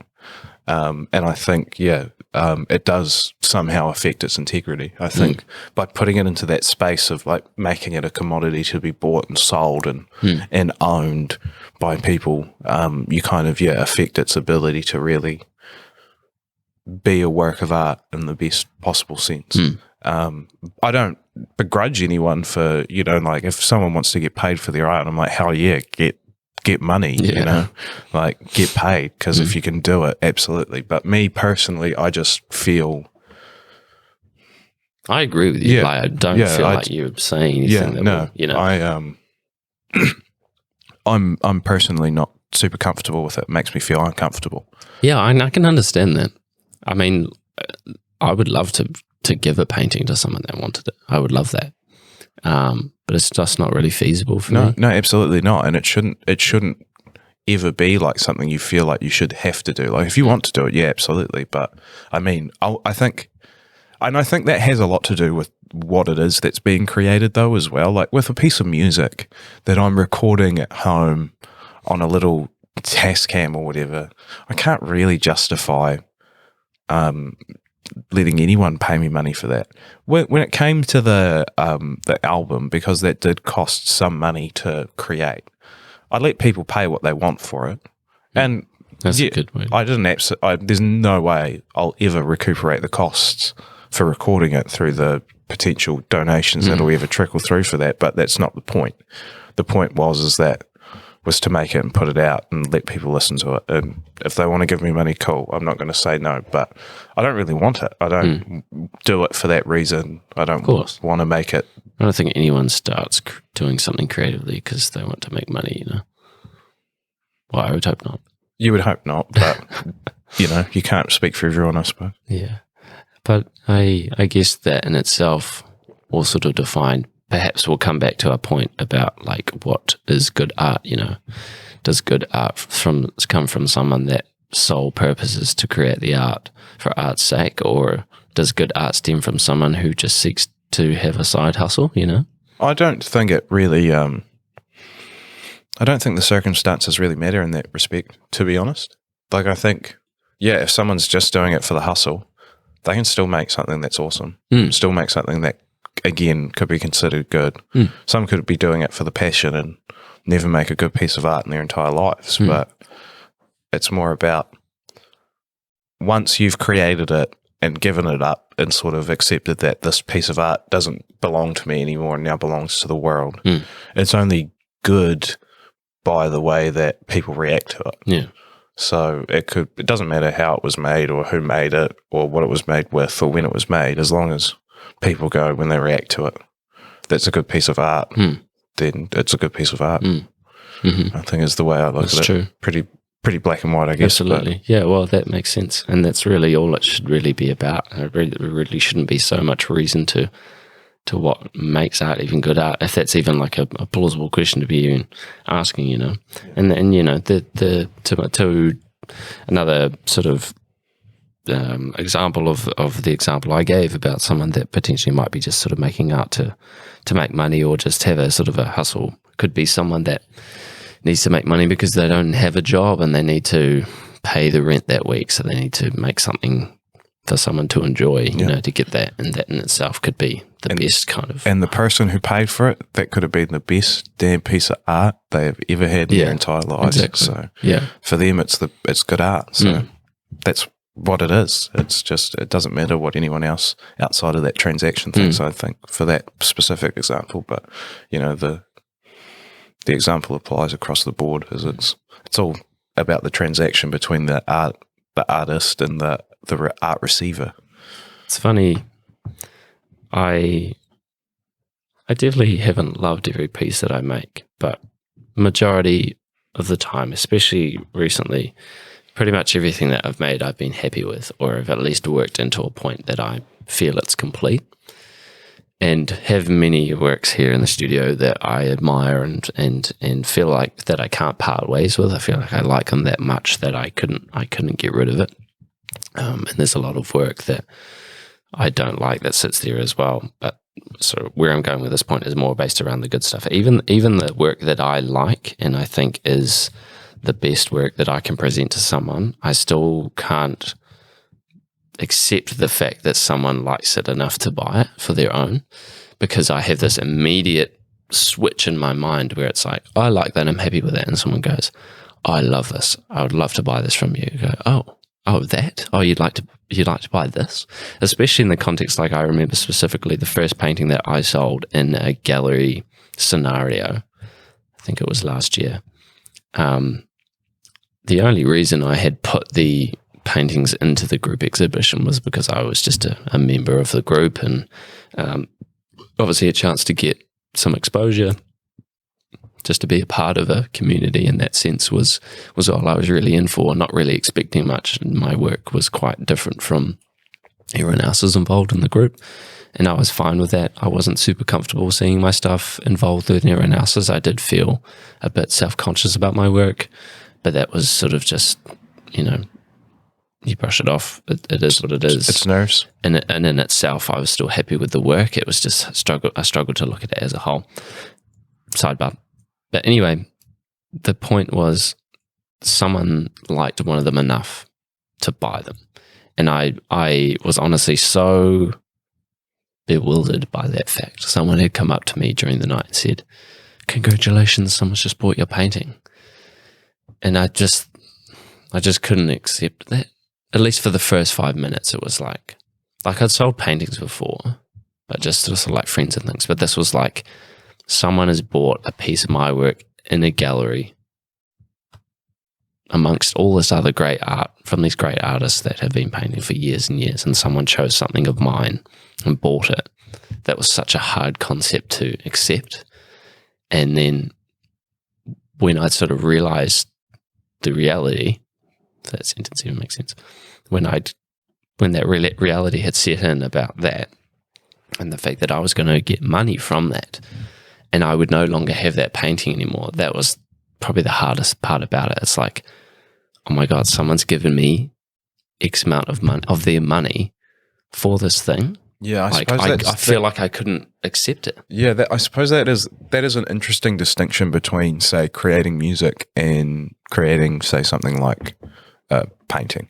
Is that when someone wants to buy music from me or anyone else, what they get for the most part now is, well, what they always got was a copy, was a recording of the music. They get a copy that they could take home and play forever and ever and ever. But when someone buys a painting from you, they buy the painting. They buy the original. You don't have it anymore. It's gone. It's now actually out of the realm of like what you can now access. Like I can go back and listen to all of the music that I've created. I don't for like not often anyway.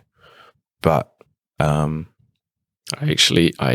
squirm at that fact. Like that still makes me really uncomfortable. The fact that I don't have that painting anymore. I don't know how to get past it. It's actually quite like I've never really thought about it too much because I know it's a slippery slope if I do. And I still have like photos of those paintings. Yeah, so you do take photos. And, absolutely, absolutely. Have some sort of record of them. Yeah, absolutely. But it's still like this painting that I'm talking about specifically in this gallery. Like I really liked that painting. That's why I exhibited it. But I can't pick that up and look at that painting anymore. Have you ever thought about like painting copies of your paintings? Is that something that you could possibly do? I don't know how we do that. Yeah, so there's no way. So Like recreate a painting. yeah. No, I couldn't do it. Yeah, see, I'm much the same with the music a lot of the time. Some of it I can. Some of it I have a pretty good, like, the structure and the way it is doesn't change particularly too much that I can sort of roughly recreate things. You know, I've got particular techniques and ideas that I sort of rely on a lot of the time. But with a painting that you're doing, there's no way, say, that you could then have a painting that you've done, start another canvas and try and paint that exact image again, or at least something related, similar to it. Number one, fuck that. Yeah. Because what we've been saying the whole time is that the art is in the moment, in that expression. Yeah. Recreating that painting would be absolutely meaningless. Not absolutely, perhaps, but you know, why would I do that? It wouldn't come out the same. I would get frustrated in the process trying to make it the same again. I like the idea, but it would never work, and that's why recently I've been doing these prints, because I don't have to sell the original. Would still sell them if someone really wanted it, but that means I can sell the work that I love and still have that original work. That's probably the best. I hope other people can workaround. relate to this, you know, because it's like, well, a lot of artists only sell print. yeah, Like, not many artists, you know, like working artists today, at least that I've seen online, you know, I could be very wrong, mostly sell prints, if not exclusively sell prints of their work. So, you know, you're in the common group of working artists. I also think this is also not like I'm selling a painting every week or anything either, because I'm definitely not, and probably never will. Most of my sales have been copies of things and the original oil painting here and there. And I think perhaps a lot of the reason why people are just selling prints, whether it's on purpose or not, is because that's all that people can afford. Because one thing I've come to realize in my work is that my main clientele, I've probably said this a million times on the podcast, sorry for people listening, but my work only really appeals to a certain demographic, at least what I perceive and what the immediate sort of feedback and statistics that I can put into place from what I know about my audience is really just people my age that have about as much money as I do, which isn't enough to buy a big oil painting. But I keep making them. I keep making big oil paintings. Probably never really going to sell them, at least most of them. But yeah, it's like the only way I can actually make sales with the people that like my work and want to support me, again, people my age, friends of mine, is through copies and cheap prints. And I'm okay with that, but it's just like there has to be a way that I can sort of reach, I guess, more people with what I do, or reach an audience where people are able to sort of pay more for a larger work or whatever it's going to be.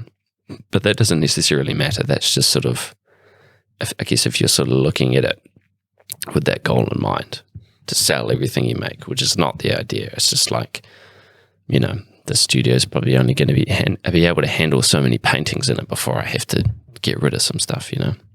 Yeah. But anyway, I don't know where I was going with that. Another thing I was going to mention is one thing that does actually give me a lot of comfort when it comes to selling a painting is actually, I don't know how common or uncommon this is, but just meeting the person that buys the painting has been something that has actually made it okay. This particular sale that I gave the example of, the one I sold in the gallery, that is still kind of unsettling because I didn't technically meet the person who bought it, but I met their partner on the night. Right. They'd come up to me and said, like, my husband's just bought your work. It's amazing. Thanks so much. And that was it. Yeah. I don't know where the painting is. I don't know the name of the person that owns it. What they're into, what they're about. What they do, what they're going to do with it, where the painting's going to be in a few years' time, It could be, that's what unsettles me. could be hanging up in some museum, $10,000 tag sitting on it. You could know. Who fucking knows, you know? It's a weird thought. But I have had a sale. At one point in time, I had put a couple of paintings on Trade Me, which I didn't really like doing, never thought I would do. But I was in financial crisis, so I needed to make some money then and there, so I put some paintings on Trade Me. This couple had bought a painting like almost within like the first 10 minutes of me posting the painting on Trade Me. I couldn't believe it. This is another like, what, really? Like that sold that quickly? What? They sent me like the nicest email that I've ever received in my life. It was like a couple that lived somewhere inland, somewhere up north somewhere, I think, actually. I can't remember. Anyway, just the most like descriptive email about them and like what they do, what they like about the work, why they like it, where it's going to go. They were like they were collectors. They like to support New Zealand artists. My work caught their eye. They wanted to support me. They knew I must have been in the description that I was a New Zealand artist or a young artist or something. So they wanted to support me in that. We'd had a few emails back and forth, but like that just brought me so much peace with the idea that I was parting ways with that painting because I knew where it was going. Yeah. Granted, I hadn't met them in person, but that email was enough to be like, wow, I know this painting is going to a good home. And I think that's the only way any artist could really, what any artist could ask for when selling an original is that they know where it's going and that it's in good hands. You know, it's not just going to Joe Bloggs on the street sort of thing, you know. It's going to someone else. Yeah. Yeah, someone So someone that will actually take quite care of it calming. and appreciate it. Exactly. And like do something with it when it comes time for them to part ways with it, whether it's give it to another collector or a gallery or whatever it's going to be. So that was calming enough for me. Yeah. I don't know if that spills into anything. No, that's just sort of like the process. I think that's good. I think But you definitely have that benefit as a musician to be able to do that. it allows you to sort of not really have to think about that at all. But then again, going back to it, like if it was up to me and it was, you know, totally in this live setting, it's mostly about, doing it once and giving it up forever. There's no physical transaction. And I think, again, it just sort of is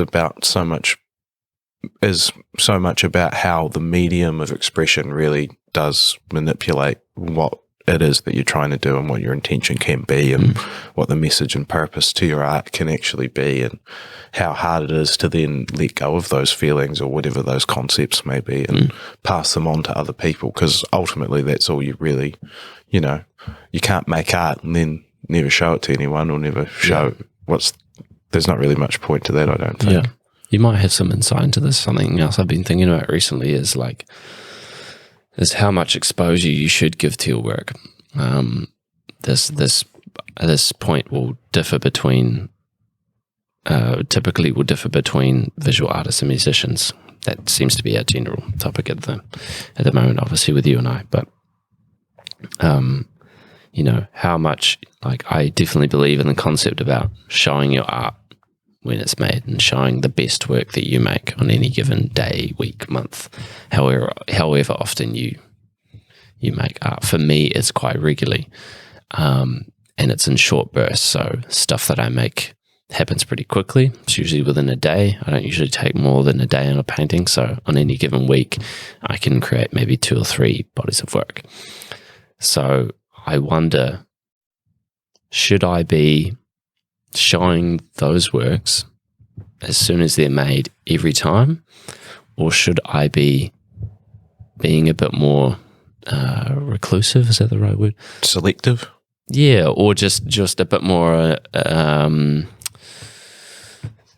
a bit more mystery to it, not as many reveals, I suppose, picking the time and place to present something as opposed to just presenting everything I make. Again, and I think that sort of stems back into like the overall sort of topic we've been talking about, in that, you know, like your intention for your art and what you're trying to do, because you have to make that decision.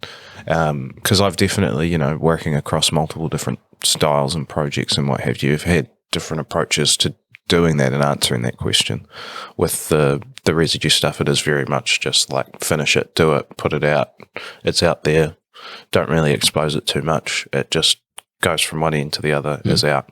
But then I've been in, you know, groups where it's like very planned and calculated, and this thing comes out on this day, and then we do this, and this is how this is going to be structured, and such and such and so on. And they can both be successful for different reasons. But again, it's what you're trying to do. And if you're trying to do one thing or the other, then go for the one that you think is going to be most successful. Yeah.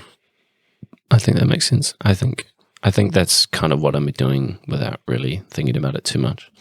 I basically just don't want my work to become oversaturated, or I don't want people to become numb to it. I don't want to overexpose myself or in the work I make. You know, I want a bit of mystery. I want a bit of, you know, I want when someone sees work of mine, I want it to be fresh and eye-opening, and not just, oh, there's another painting from Kieran, you know? Yep. Trying to find the medium between that, because I do want to create success within what I do, whether that be just popularity or financial gain or just general recognition as an artist. And I feel like there's ways in which to do that, but I also want to sort of keep this sort of element where there is a bit of intrigue and a bit of wondering what if. And so trying to find the medium between those two things. Yeah, and that's a lot harder to do, you know, sort of nowadays with the internet and just how most people now present and expose their art to people. Because if you think about it, like back in the day, you know, you could really only see art at gallery openings or museums or that sort of thing, or wherever art was seen back in the day. But now, you know, not only are you competing with the sort of fear of overexposure by yourself of your own work, but now you're competing with like everyone's overexposure to every other piece of work and content that exists online that they're exposed to 24/7, just due to it being a stream from their hand into their brain. Which adds another layer to the sort of complications of how people consume art, and if it is even effective at all at getting to people, because, you know, you don't even know from your end what people on the other end of the algorithm actually get to see what you post. Yeah, exactly. And it's quite, I think it's sad sometimes actually how little people do interact with art that's being presented on social media.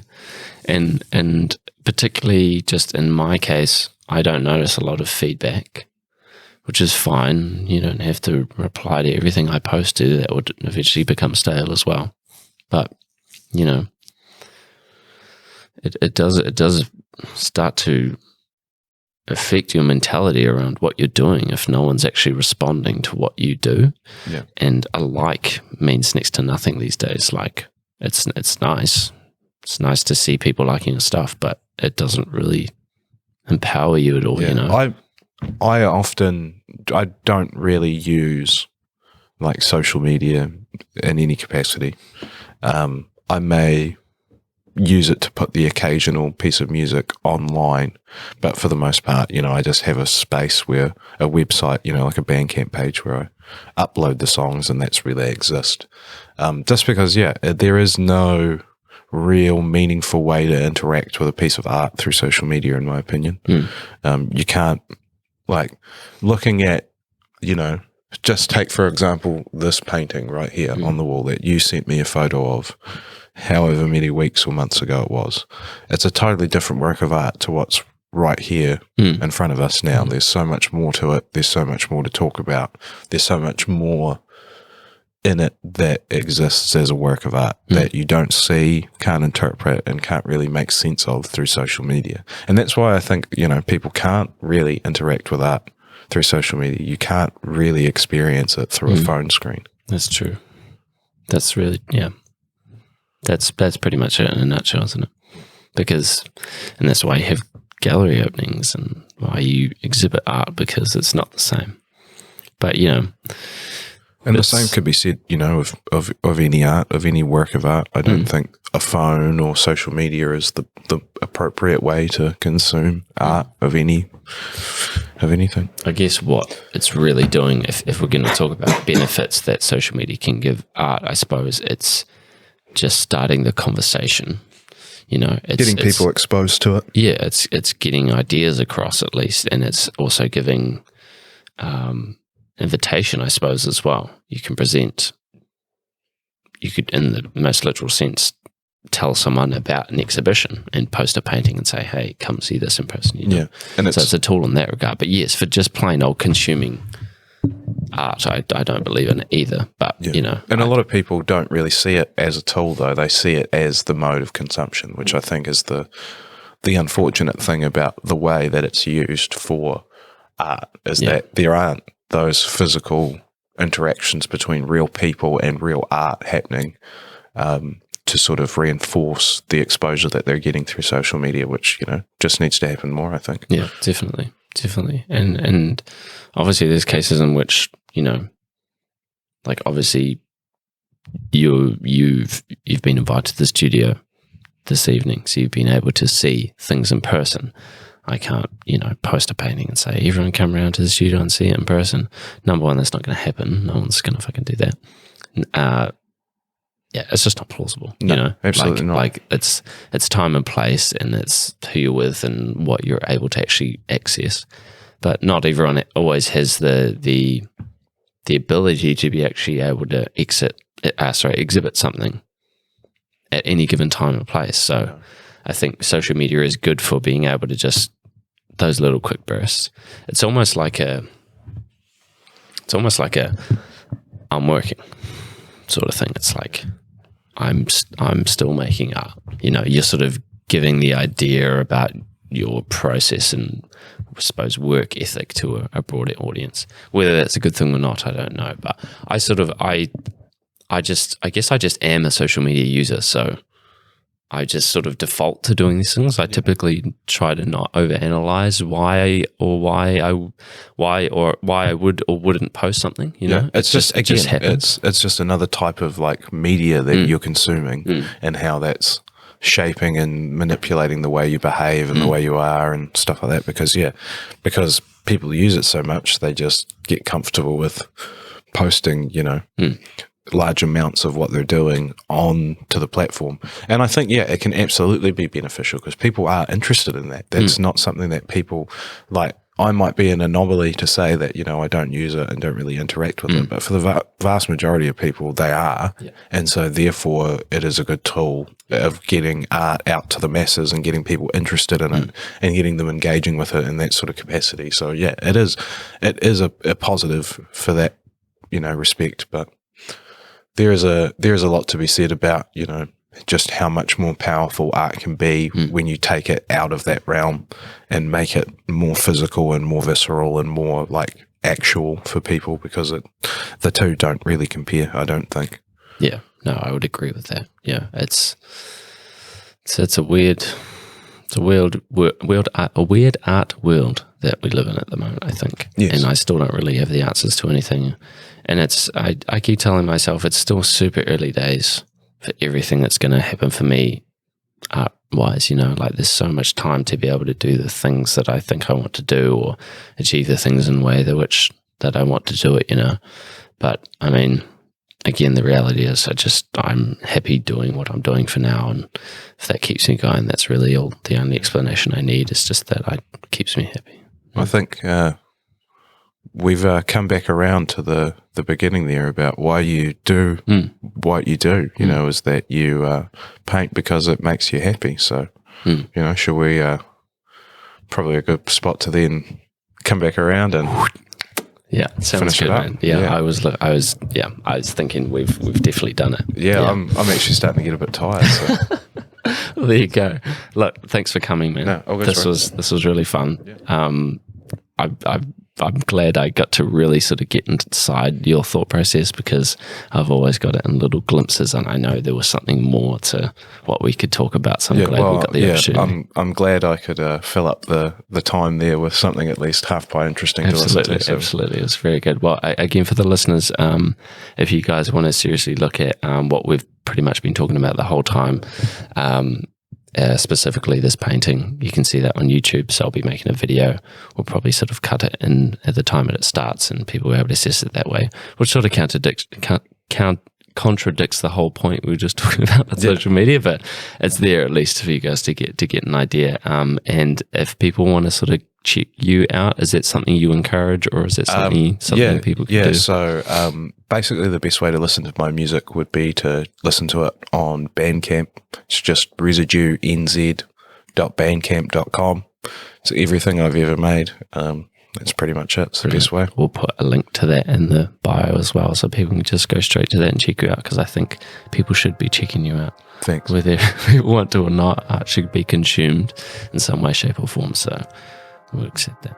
Sweet as. Cool. Thanks for having me, man. Appreciate it, man. All right. Good. Bye, everybody. Home Audio Entertainment. 9016 Radio. The show for artists of all kinds. Sit down and relax. Enjoy the music.